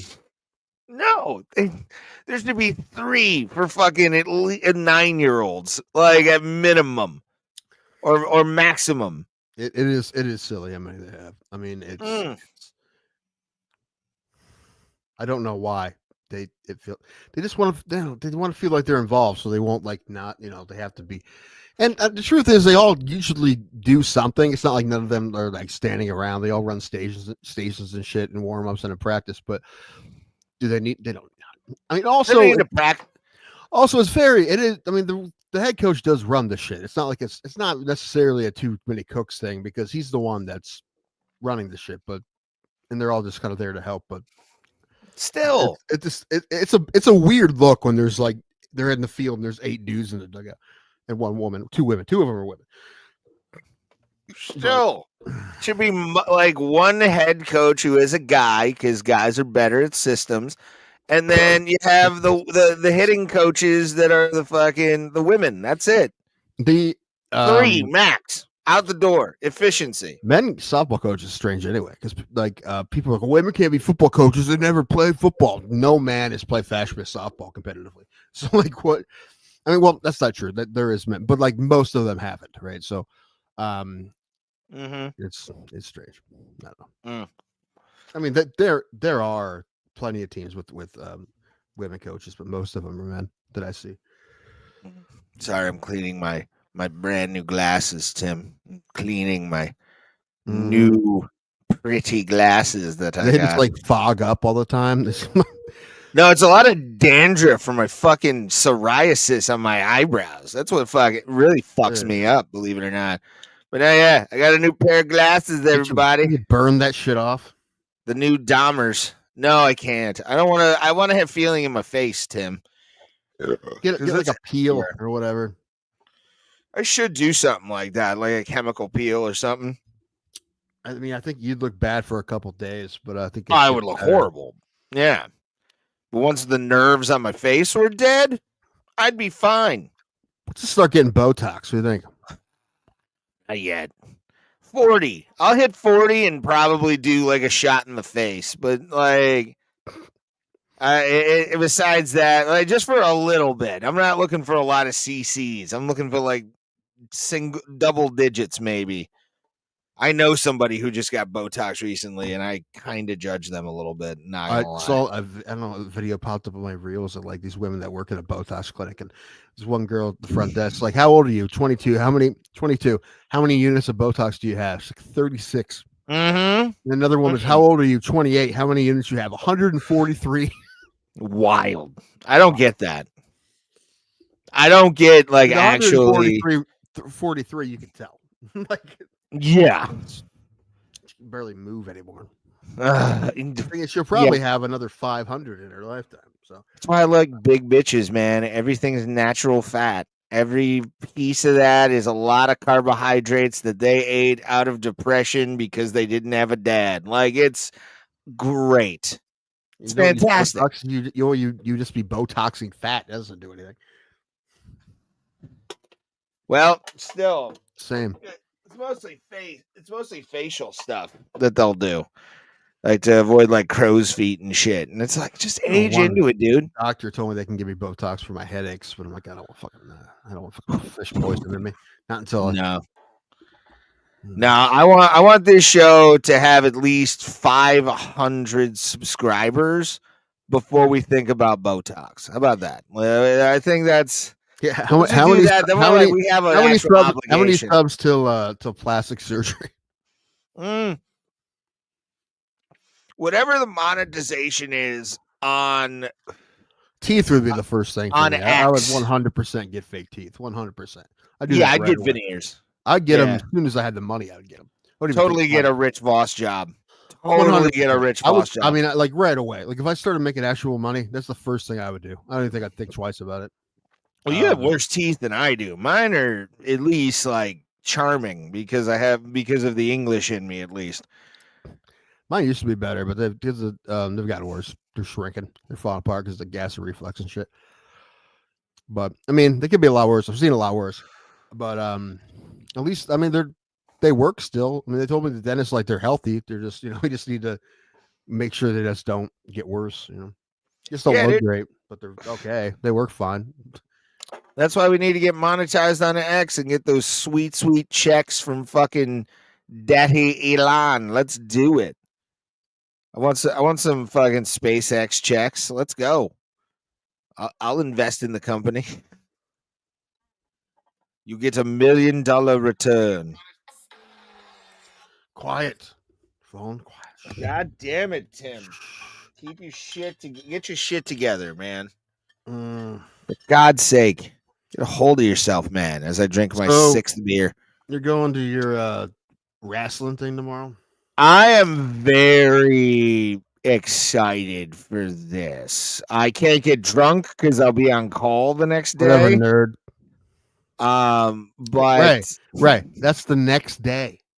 Be a man. But I'd rather not. I'll get high, love it, watch the wrestling. It's not better, by the way. I don't know how many times I have to tell you that.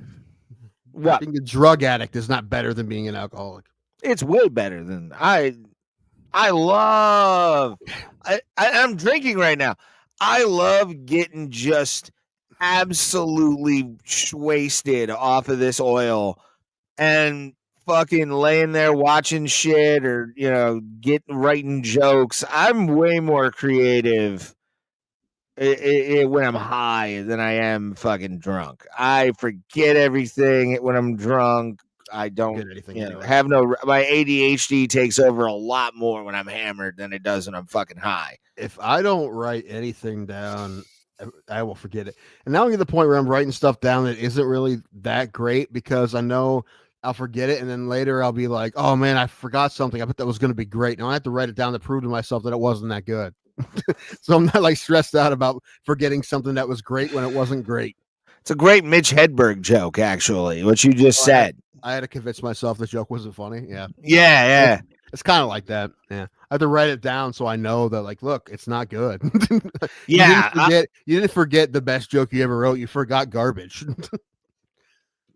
There's been times where I'll write something and then all of a sudden I'll go through the actual like video. I don't know if you do this. Do you do this with your brain? Where you're like, if you have something and you're like married to it and like obsessed about it, you'll play it out in your head. I'm sure everybody does it that way in one way or the other. I do it in a long form like movie almost, where I like show myself what the I'm like Doctor Strange. I'm showing like my fucking 1 million and one possibilities kind of thing. And 9 times out of 10, it's only one and it leads to certain doom and I avoid it. So, because I realize it's not going to work. Ray's sitting like this and he wakes up. I'm like, how many times did you do the joke in your head? 17,483. How many times did it work? 1. Just a shaky alcoholism finger just coming. Which is also cinematically accurate, by the way. I just want everybody to know that he does have shaky fingers in those movies. If you actually like watch his hands, it's he's supposed to because he had the injury, the trauma. Yeah. But yeah, man, a lot of the stuff I write, I work it out like I have one thing where I talk about doing going through like depression and anxiety, and as a good I do what any good millennial would do, which is do drugs and blame it on my parents. Like I think we should start making fake reels, but make them so fake that they're clearly fake. Like don't even AI. Don't even do AI video. No, not AI. Just like that guy who was making reels in his house. Let's do that. But I want him to be so bad, like the curtain falls down, the laugh track sticks, like shit like that.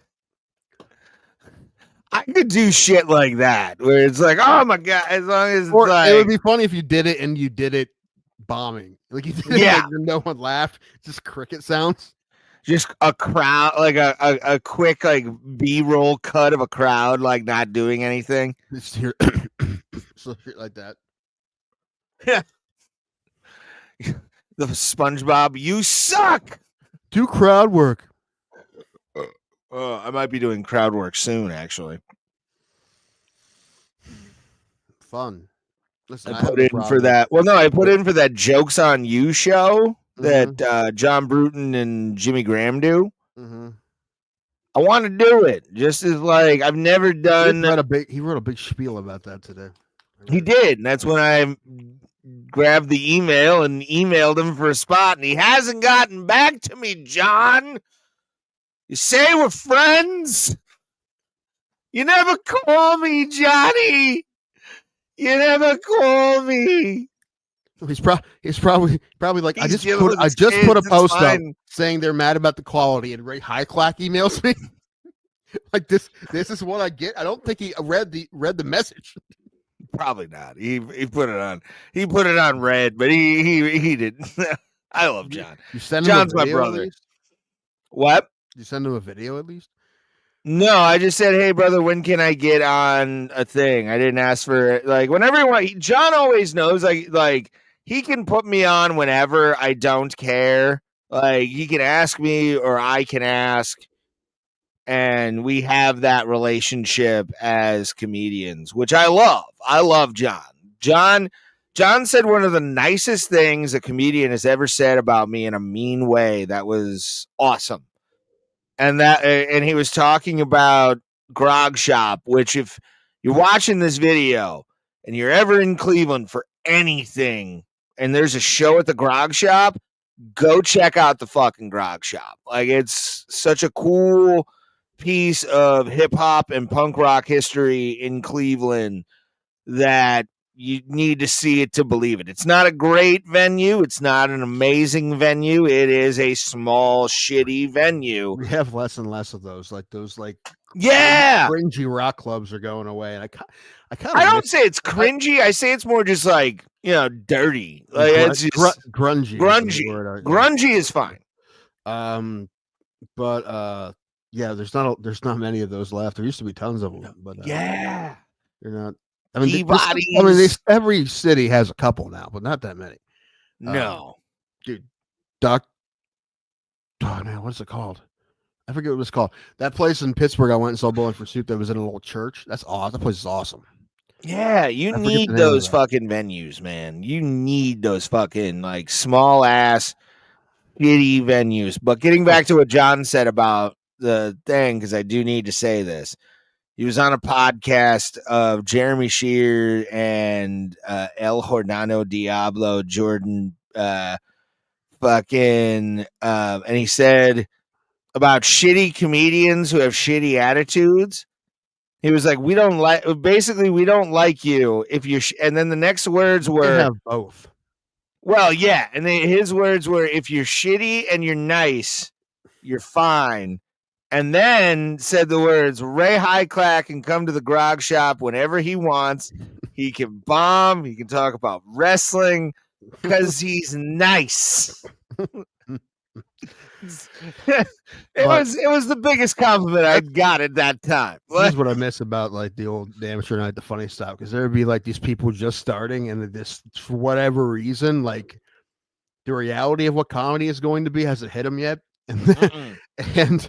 and they're just like up here for whatever reason, and they're just not nice about it. And you're like, you're either gonna those people, they usually quit because when the reality hits them, they can't handle it, so they quit. That's usually what happens. Not often do I see people like that who are just like, then they have to change everything, and not often, but like, I mean, I'm sure it has happened. I just can't think of an example. We get someone's decided they're like, oh, I got to check my attitude. But usually it's they start, they think they're amazing, and then the reality hits them and they quit. So it's nothing better to me, Tim. And you've been to Lakewood Village Tavern. I love LVT. It's my Wednesday night haunt, regardless. Been going there for fucking over a decade now. I love that mic because there are nights, Tim, where you run into a comedian just like that, and they get up on the Lakewood Village Tavern stage and they hear something they haven't heard in their career at that point, and that is silence. Because LVT, a lot of the time, it's just comedians looking over their notebooks, and you're just in the lights doing an open mic. The reality hits you right there where you're like, oh, yeah, this doesn't mean shit. Like, the kind of shit you have to say to get through, to cut through to those people, isn't necessarily stuff you want to keep in your act. No, not at all. You have to have fun at those shows. That's a character building exercise in stand up, is those shitty fucking open mics where it's 95% comedians. That's the beauty of this fucking business. Is like, I love doing the big shows where it's, a lot of people, and I'll do, 50% from the field, and I'll be good to go. And, whatever I got some laughs. Cool. I'm out. And then you go to those shows, those fucking open mics. And as a comedian, if you can't handle that in your ego, get off the fucking mic forever. Don't do it. Don't. Unless you want it. You want it. But it's also fun to watch the people who can't handle it. Oh, it's so good. It's so good. Because they're not going to be around long. They're going to for a minute. We're all like, all right, buddy. You're right.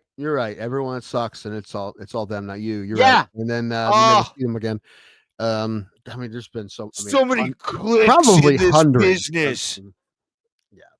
So many clicks, bro. Nobody talks to me. You're an asshole. That's why. Like, people don't like me for my political views, but they can't really tell me that I've never done anything bad to them. I've never had that fucking like dick moment to another comedian unless I'm roasting them and they don't get it. You know what I'm saying? Like, I feel like I don't have like any kind of weird shit that I can like thing, but for like new comedians to just think that they're owed something just by being on stage 3 times, like, no, sorry, pal, this is not how that works. Clip from Gemstones where it's Baby Billy talking to the Dan McBride and the other two about how he's like, I stepped up, I mentored you, I was there for you, I molded you in my own image, I'm basically your daddy. You're not my daddy. Not my daddy. Not my daddy. That one. Every time I see that, every time I see that, I think like that's Ray talking to two younger comics at the open mic. That's kind of how I look at Brett Thomas. Like, we all discuss, like, the people who went to the Funny Stop and saw Brett do his early shit. We're like, we're adopting you. Like, you're one of us. You get it. Like, we will give you the Cleveland fucking emails so you can go up. You need to go up there. And he's become the guy he is in the Cleveland comedy scene. Not my daddy. Not my daddy. I look at Brett, though, as a brother. I do. Just a little brother I can fuck with every once in a while, and he makes me laugh. So, I love Brett. Shout out to him and his wife. Woo! Yeah, Brett's funny. It's hilarious. His videos are pretty funny too. Go check out Brett Thomas. I'm gonna talk to him about coming out here. Okay. Yeah, I want to have him on. think I'm going to the funny stuff tomorrow. I will be living memory road tomorrow on a massive scale. This is such a nostalgic night because it's like I think about that company, and I've been going to AIW Absolute Intense Wrestling. If you want to know the company, they're having their 20th anniversary show, and they have a former WWE superstar coming in to wrestle for a title. They've got a bunch of legends that like shit's gonna go wild, I think, in the first match of the night, which is like a 20-year in the making rematch where it's like they were on the first AIW show and now they're gonna be on the 20th anniversary show.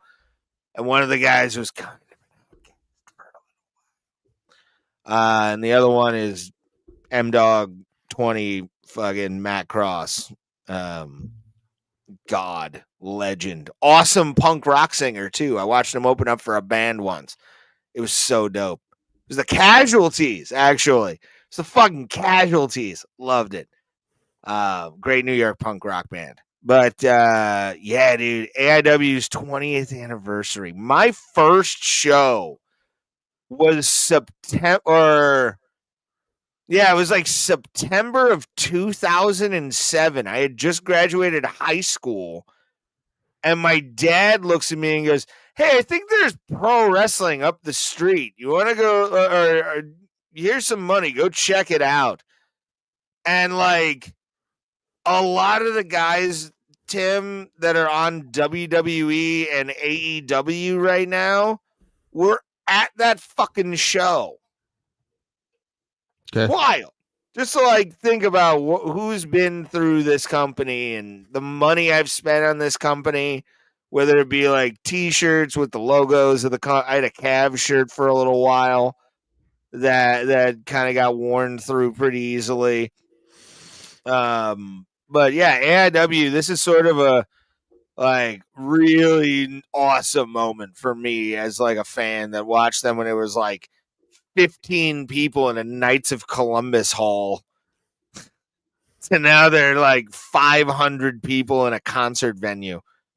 It's dope. Well, I hope you have fun. I'm sure you will. It's going to be awesome.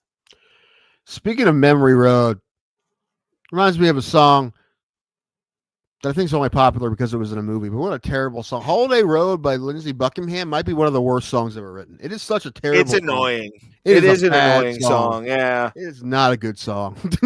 I heard on the radio the other day, and I'm like, man, why do people like this song? This song's terrible. Nothing against Lindsey Buckingham, but like, you know, because Fleetwood Mac's great, but like, you know, that's not, it's not as, yeah. It's not his best. No. Not And good. as a person who worked at Magic 105.7 WMJI, Fight people when that song came on, throwing shit across the room. Dude, I'd hear it all. Oh. I'd be like, once a day, I would hear Holiday Road in rotation, and you're just like, Ugh. fuck. I stopped watching like Vacation because of that. Like I stopped because I'm just like, I have heard that song so much, and it's like a long way down Holiday Road. I've heard it a million It's almost times like torture. before I even thought about this, but I heard it on the radio the other day. I'm like, man, this is a terrible song. It really is. And I don't say that about songs very often. I don't. Especially ones that have been around forever. I've heard them my whole life. And that's one that I'm like, this is not good, man. You're just getting older and wiser. Maybe. Winston Buckingham has been part of some amazing tunes. That's not one of them. No, not at all. And I really think if they didn't put it in the movie, I don't think people would even know it existed. Yeah, some record producer. Footloose over that song any day. Footloose isn't great either, but I would take that every day.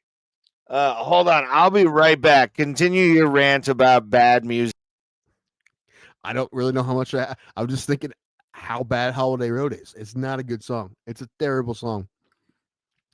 One of those songs that I'd be cool if I never heard again. You know, another one, and an artist whose music I actually like, but one of their songs that I would be fond if I never heard it again. This is the only song I feel that way from this artist, but like Friends in Low Places by Garth Brooks. I don't like that song. I've had enough. I think it's more annoying than anything else. I like a lot of Garth Brooks songs. Where the Bodies, Garth. And Tom Segura does a great parody about a country musician on his new show that he may or may not have modeled after a Garth Brooks type. But oh, he did, because there's a video of him with Rogan talking about his fascination with Garth Brooks that I haven't watched yet, but I want to watch it. Well, I think that the country singer's name is like Rex Hanley or something like that. You know, it's not. But Dirks Bentley.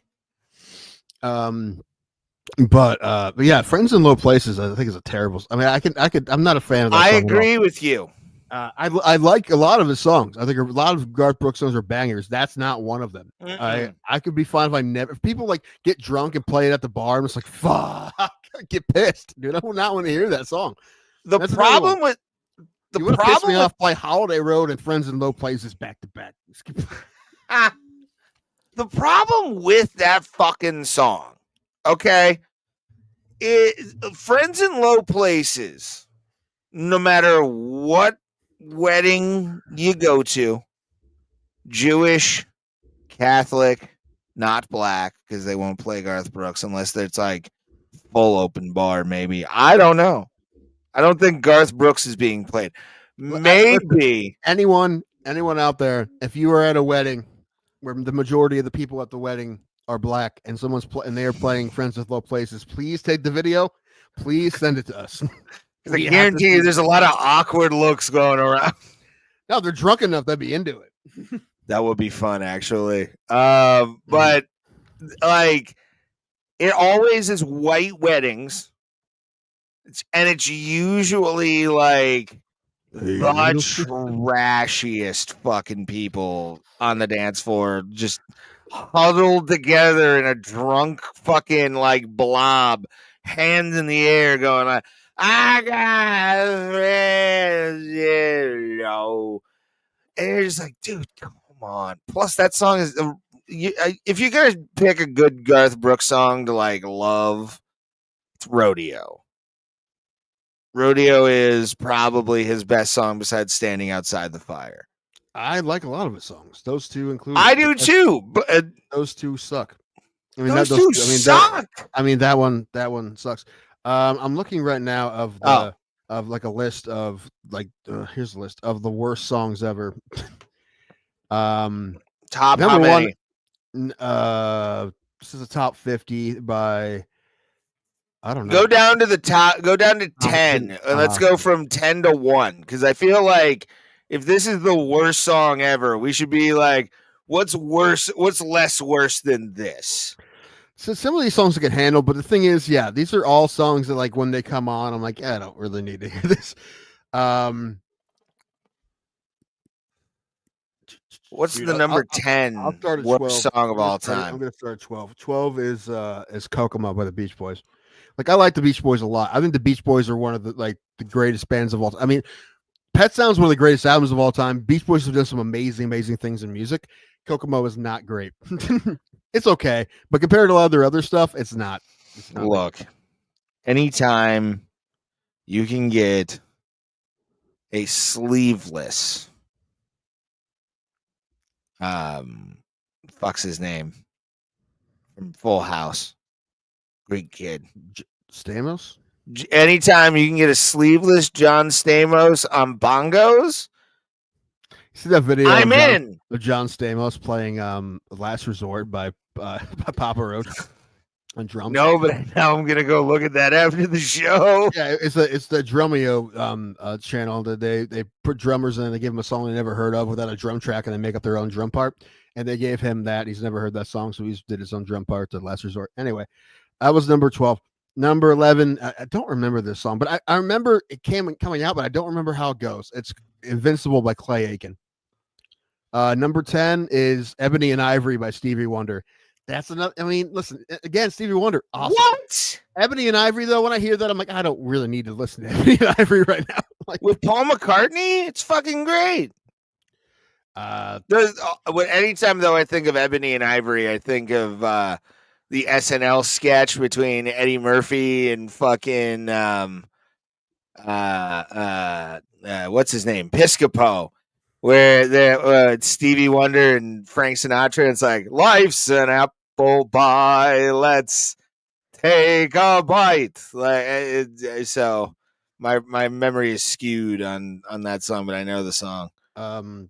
Number 9 is American Life by Madonna. I don't know if I know that song. 8 is.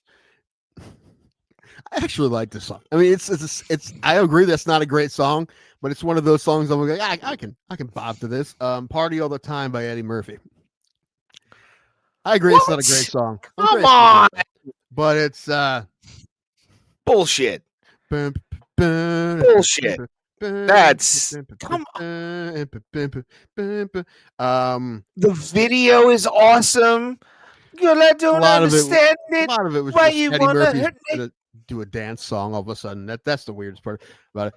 Number 7 on this list is and I agree. I mean, it's another one. Like, I respect it, but when I hear it on the radio, I change it, and that's Bobby McFerrin's "Don't Worry, Be Happy." Oh, I've cut that song completely out of my life. This one. Number 6 is "The Heart of Rock and Roll" by Huey Lewis and the News. Yeah, I don't like listen to Huey that song enough to hear it enough to hate it. Like so Huey Lewis and the News songs way more than that one. That one's not great. Yeah. And most, like, the whole second verse is just him naming cities. Number 5 is "Iceless Baby." Number 4 is "Rollin'" by Limp Bizkit. The thing about Limp Bizkit, you love or hate him. It's one of those things. Stop when I tell you this. That was one of my favorite parts of Rock on the Range was "Rollin'." Like, I love it because it was also the Undertaker's theme song from 2001. Tim, I like "Rollin'," but I mean, I understand why people would hate it, but I like it. In SmackDown Know Your Role for the PlayStation 2, the first, like, fully, like, kind of HD version of professional wrestling we got as, like, gamers, you could unlock, after beating 100 people, Fred Durst in SmackDown Know Your Role. And I gotta tell you, I love the fact he came out in the same car from the Rollin' video, like the detail in that fucking thing. But that song's a classic. Like, that's a new metal classic. Like, if you're going to talk about new metal music and, you know, all that kind of stuff, that's up there with, like, Down with the Sickness. And it's like, you hear that song and you're just like, yeah, we know, there's something about shit right here. LIMP, biscuit is right here. Like, you know that song immediately. It's so good. This list has lost all credibility when number 44 out of 50 is "I Do Anything for Love" by Meatloaf. Okay. Wow. Yeah, no, that doesn't even need to be on worst song ever. That's basically it's like maybe a lot of these 200 like, songs of all time.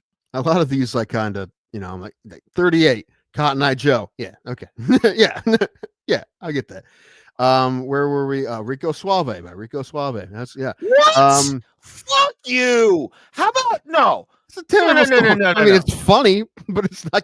Why is that a bad? It wasn't. It was just meant to be a goof ass song to begin with. Like, it was. Rico Suave is a good song. If you don't get it, it just seems like the dumbest song of all time. Well, but yeah, because they're fucking Gen Zers. It was supposed to be a ridiculous song. Okay, so number 3 on this list, Wang Chung, "Everybody Have Fun Tonight." All right. Fuck you. I mean, there's a lot worse songs than that, but I usually keep that one on when it's. I mean, I get it's kind of a silly song, but there's a lot worse than that. Are you kidding me? What? Number 2, "Achy Breaky Heart" by Billy Ray Cyrus. Okay. All right. Now we're getting into actual legit territory. And number 1, I've heard this a lot actually.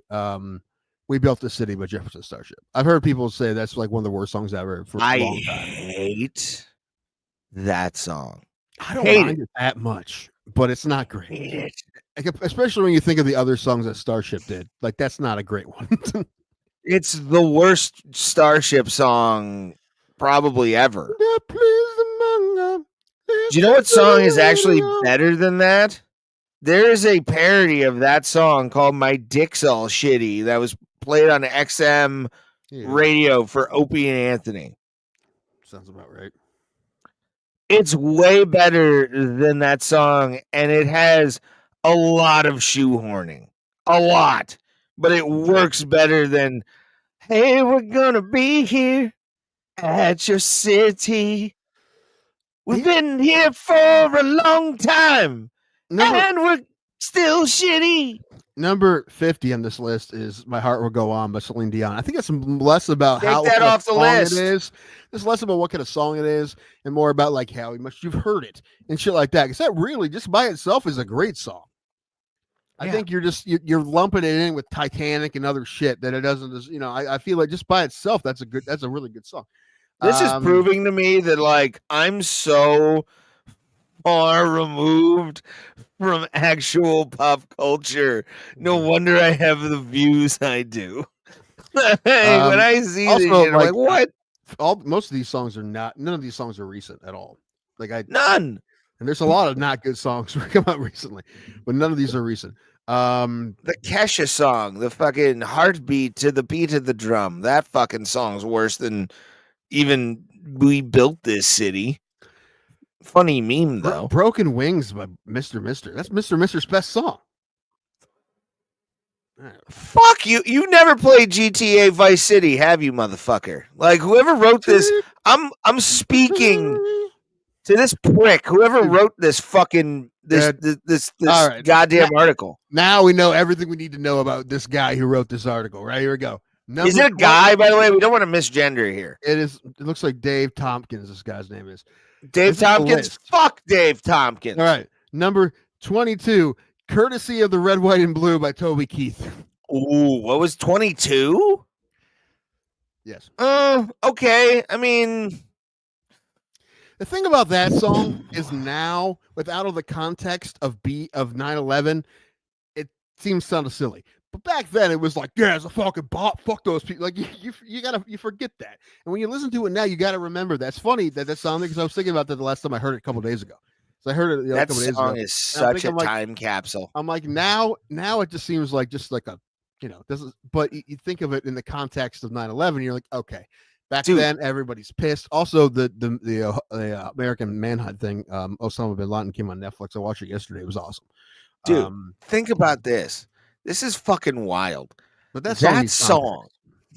No, not even context. That song encapsulated a generation. Like that is our that was the anthem. That was the anthem for people who didn't even like country music. That's how pissed we were. Yeah. That was a song that actually there was other ones where be like other 9/11 songs were all like remember the day, stuff like that. And someone was like, we're fucking pissed and we're gonna blow you up. That's what that song. And everyone was like, fuck yeah, Toby Keith, you fucking say it. So anybody. Now it seems weird, but at the time, that was a pop. Anybody in their 80s to 30s, we are all absolute feral animals because of 9/11 and how angry we all were at the fucking time before we knew any of the real shit.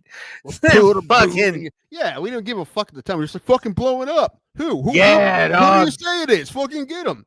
Yeah, let's fucking go. That was it. And then fucking courtesy of a red, white, and blue. Put a boot in your ass, 'cause it's American way.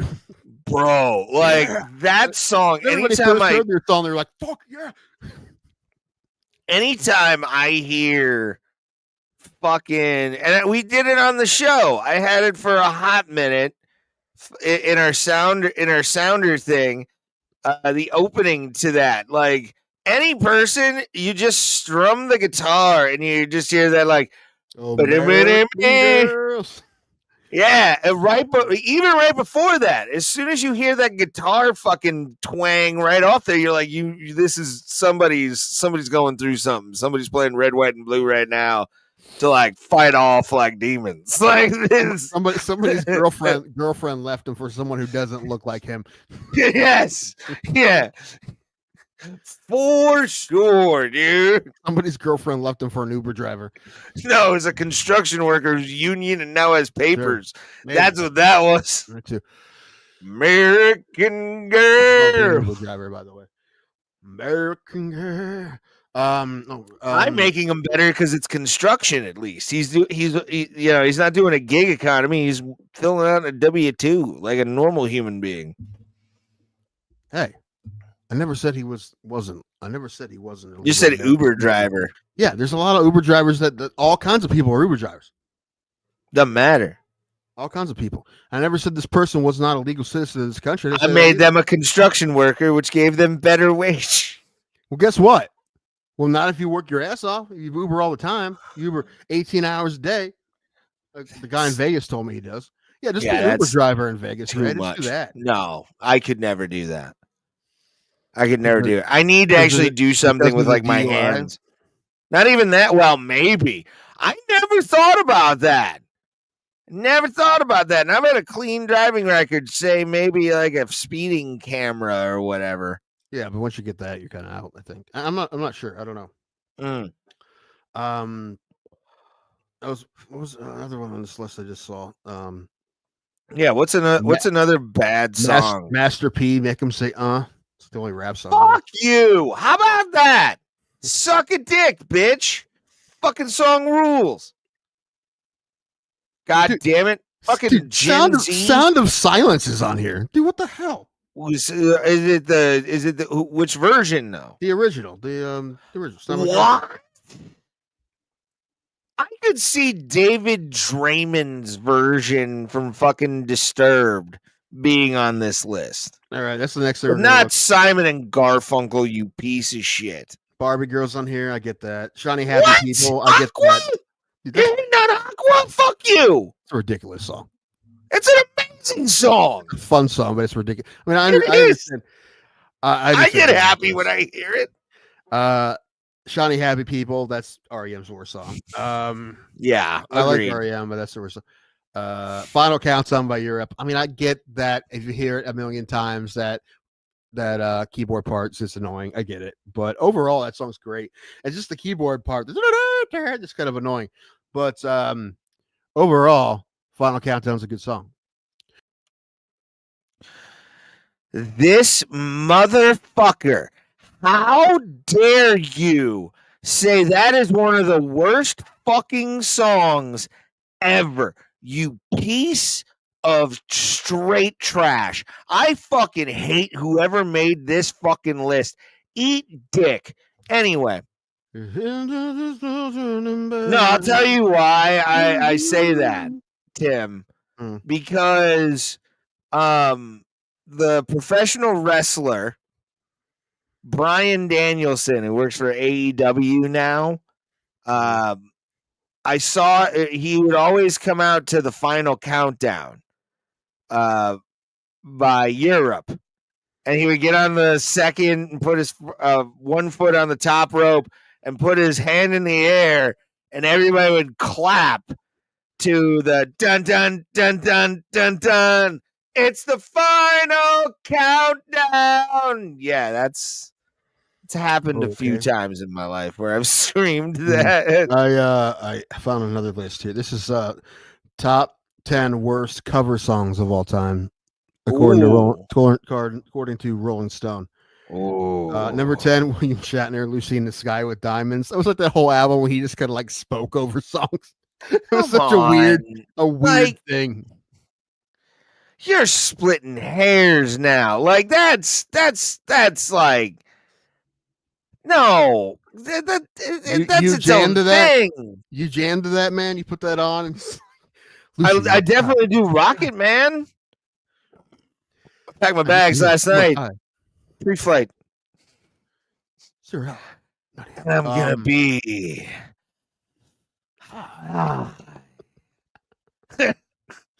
as a kite well, by listen, then. That's not on here. Lucy in the Sky with Diamonds is, so apparently it was Lucy better. in the Sky with Diamonds again was spoken fucking word. Suck a dick. All right. How am I the one that has the most appreciation for the arts right now on this fucking podcast? That's another thing. Like if you just didn't get it. You know, he was trying something. You didn't get it. You didn't get it. I don't know. You have to look at it for what it was. Shatner being Shatner. Like that was.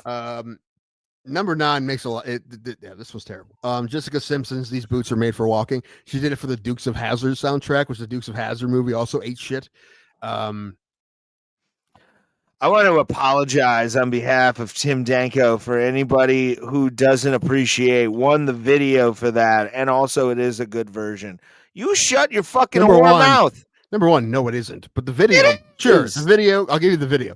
But the song, listen, number 1 didn't need to be covered. One of those like why. Thanks, Sinatra. It's great. It's a great fucking song. Avril Lavigne did Imagine. Yeah, that's unnecessary. I don't remember that one, and I'm glad I don't. Britney Spears, "I Love Rock and Roll." I do remember that, and yeah, I do remember that one. Wasn't necessary. Oh, This is on the list of the worst covers of all time. This is one that people say is like one of the best covers of all time, including me. Alien Ant Farm, "Smooth Criminal." What? Why is that on the list of the Shut worst your ones fucking of all phone time? off. Let's bring up MMAholes.tv and fucking talk about fights. Because I'm over this fucking list. If you're going to say that's a bad fucking cover, Rolling Stone magazine, suck my ass, I guarantee I'll find another list that has that on the top 10 best covers of all time. I guarantee it. That got me, like, I forgot that was a Michael Jackson song, and like, for a little while, until I realized it, and I'm like, oh, they do it better than Michael. This next that one pisses me off. That one makes me mad. They're back on track with this one again. Another Britney Spears. I Can't Get No Satisfaction. I remember that too. I don't remember this one. Definitely unnecessary, dude. I bet, dude, she did My Prerogative too. I wonder if that's in this list. I remember that one. Number 4, Sheryl Crow, "Sweet Child of Mine." Okay, yeah. Madonna's "American Pie." That was real bad. I'm surprised that wasn't number 1. Number 2, Limp Bizkit's "Behind Blue Eyes." That wasn't really the band to be doing that, honestly. Whoa! I'm not as pissed as I was about Alien Ant Farm. But this is what, number 2? Number 2. Hold on. What? Is that, you say that's number 2? What? That's the number, according to fuck you, Rolling Stone. You have lost all credibility. This is also 14 years old, so there's nothing. It doesn't matter. The fact that there is a list where "Behind Blue Eyes" is one of the worst covers of all time. You could put in the top 5 the Insane Clown Posse's version of "Let's Go All the Way." I would understand it. Wow. Yeah, but no one's listening to ICP. It's a really good song. I'm biased. No way that's true. Ain't nobody jealous. Everybody got their own. Let's go all the way. Yeah. Let's go all the way. The video's dope. But fucking Behind Blue, that is one of the better nu metal covers ever.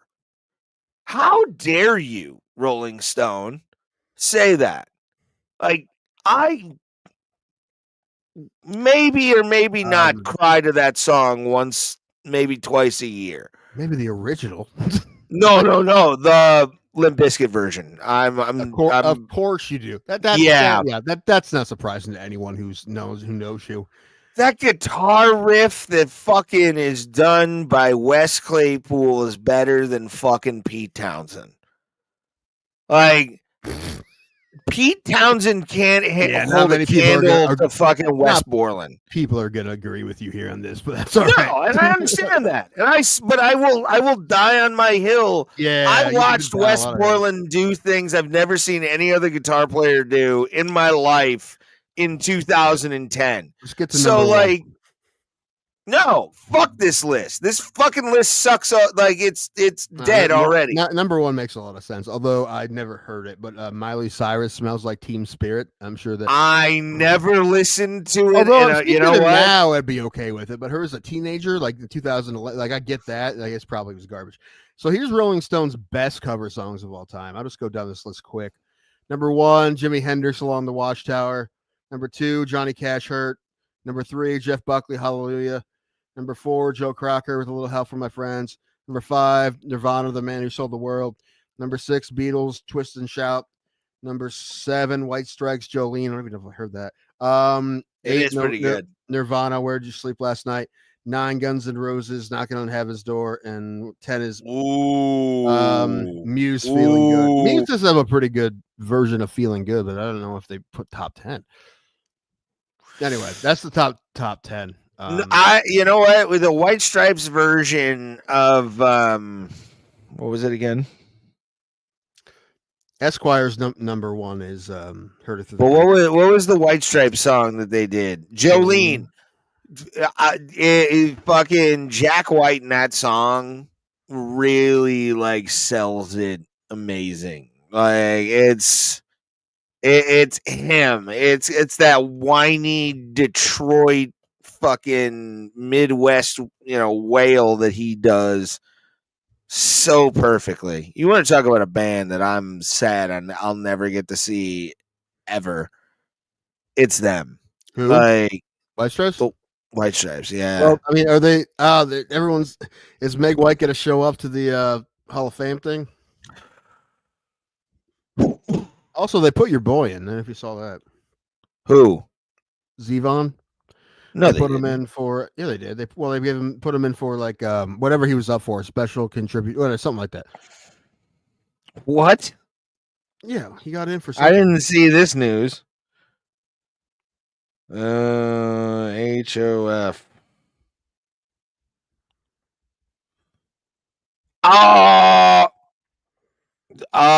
Wait, what?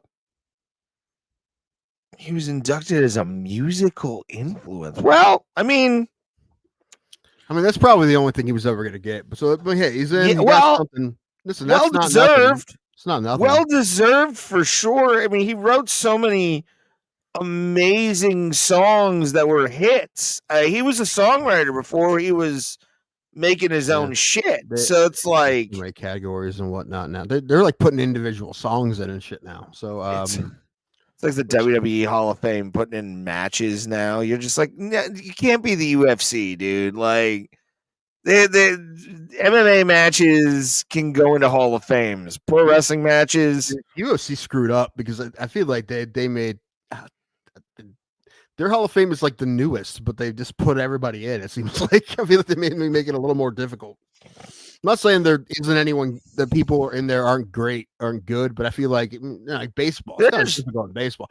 Like there should be great fighters who not quite get in. That's how Hall of Fame should be. It'd be very difficult to get. Only let the top get in. You gotta let the obvious in. You can't again, the fact that Kenny Lofton isn't in the Hall of Fame right now is a fucking tragedy. Like the Baseball Writers Association should be ashamed of themselves for the picks that they have made and the non-picks they've made. Kenny Lofton was only on the ballot 1 year because he got like no votes, so they kicked him off the ballot. That's how it works. So, but still, the fact that a guy with his career numbers being with multiple teams but still being consistent every single fucking year in Kenny Lofton, a guy who I love and respect because he one time taught me manners. Ever tell you that story? Yeah, you told me that story 15 or 16 times. Oh, okay. I don't remember what I'd say on this podcast. I do the podcast. That's what I do. And I produce the podcast and then sometimes post shit. But yeah, I mean, he might get in with the veterans community, but I don't know. I don't even know when he's. It's a shame. It's a fucking shame, dude. Straight up. He deserves way more than what he's gotten. I mean, there's other people that. I mean, Well, what I didn't like is everybody thinking, look, if Ichiro got in, he should get in. I'm like, you know, well, have you watched both them play? I mean, Yeah, those are two different human beings. yeah, Like Ichiro is a that kind of bothered me. machine. That kind of bothered me. Because, Ichiro like, is a cyborg. Like he wasn't real. Kenny was great. I love Kenny, but Yeah. Ichiro is Ichiro the better. greatest of all time. Man, I'm looking at this Esquire list of best cover songs. There's a bunch of I've never heard of bands I never heard, so I don't know what the hell's going on here. Is Dirty Diana by fucking Shaman's Harvest on there? Dude, no one knows who Shaman's Harvest is, so no way it's going to be on here. Fuck you. Everybody knows Dragonfly. I no, not everybody. I mean, I like that cover, but there's no way it's going to be on this list. Dirty Diana. Yeah, who the hell was Hot Chip? It's number 3.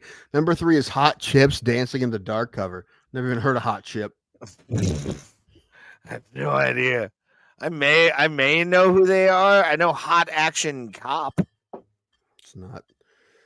They just They have it over kitty. Aretha Franklin's Eleanor Rigby. It's above that. I don't even know who they Aretha are. Franklin covered Eleanor Rigby? You never heard that? That's why. No. Yeah. I don't know. Is Five Finger Death Punches? No, it's not. I'm not even gonna look because I know it's not. Half their albums are covers, man. House of the Rising Sun on there. Tori Amos Smells Like Teen Spirit. I do like that one. I've never heard it. I mean, it's it's weird because it's Tori Amos, but Smells like Teen Spirit for the Lord. No, not quite that, but I don't know who some of these people are. Throw a random number out. Here's one you'll know. 20 Cakes. I Will Survive. That's great. Fun. Fucking yeah. That's a wedding song. Like that's like a drunk. You're about to leave the wedding. Fucking like it was a party night fucking song, and like grandpa's still dancing because he had 3 Jack and Cokes that night. You know, it's a good time. 28 Guns N' Roses, Live and Let Die. Yeah, that was the one that like. What was the other one that was in like the top? What was it? 10. What they did? I thought Live and Let Die was going to be in the top 10. I love that version of Live and Let Die. Plus, also one of my favorite Bond themes. So it's a good time. I have to answer this text message. God damn it, Tim! Do you not get push notifications, you son of a bitch? I understand. Be cluttered.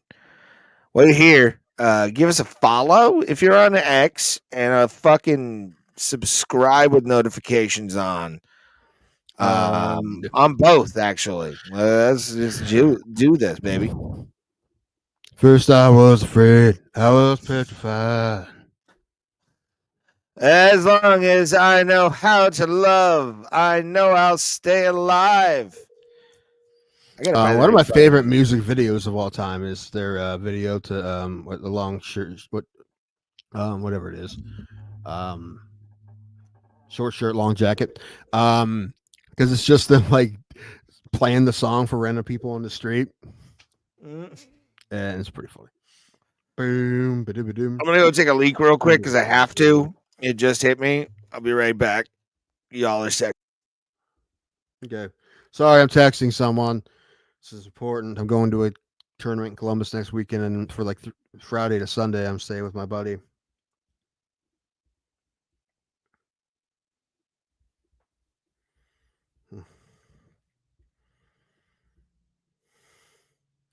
Sorry, I'm texting. He asked me if I'm still going to be there. The answer is yes, I'm still going to be there on Sunday, but my nieces will be playing.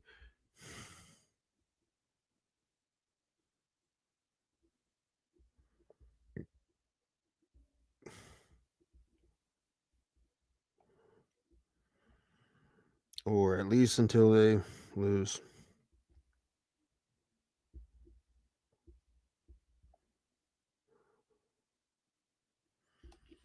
Ugh.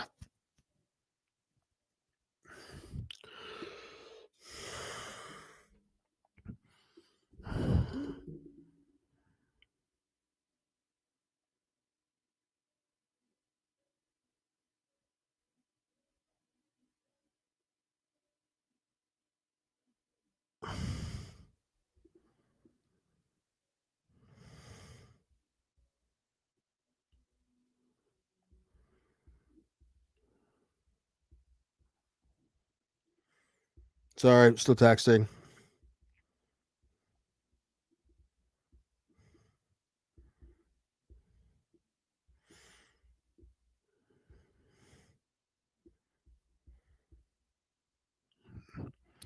Anyway, it'll be done playing at like, oh, that's not Lime, like 7:30 on. Sorry, this is a very entertaining. Waiting for Ray to come back, but I'm sending a very important text. 30 on Friday and like 5 on Saturday.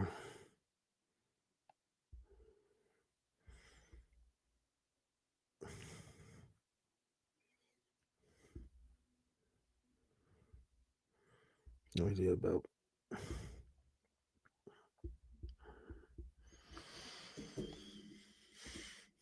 Anyway, got a couple doctor's appointments tomorrow, so I should probably go to bed.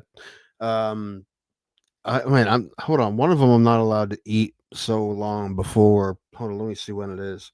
I need to know that. Is it in my calendar? I hope so. Ultrasound, 6 hours. So 4 a.m. So I need to be. I just need to start crushing food until 4 a.m. Okay. I think I could probably handle that. It's better if I'm asleep then. I do better not eating when I'm sleeping. Because, yeah, if I eat, then we'll ruin the whole test, and that will be a whole thing. We don't want that.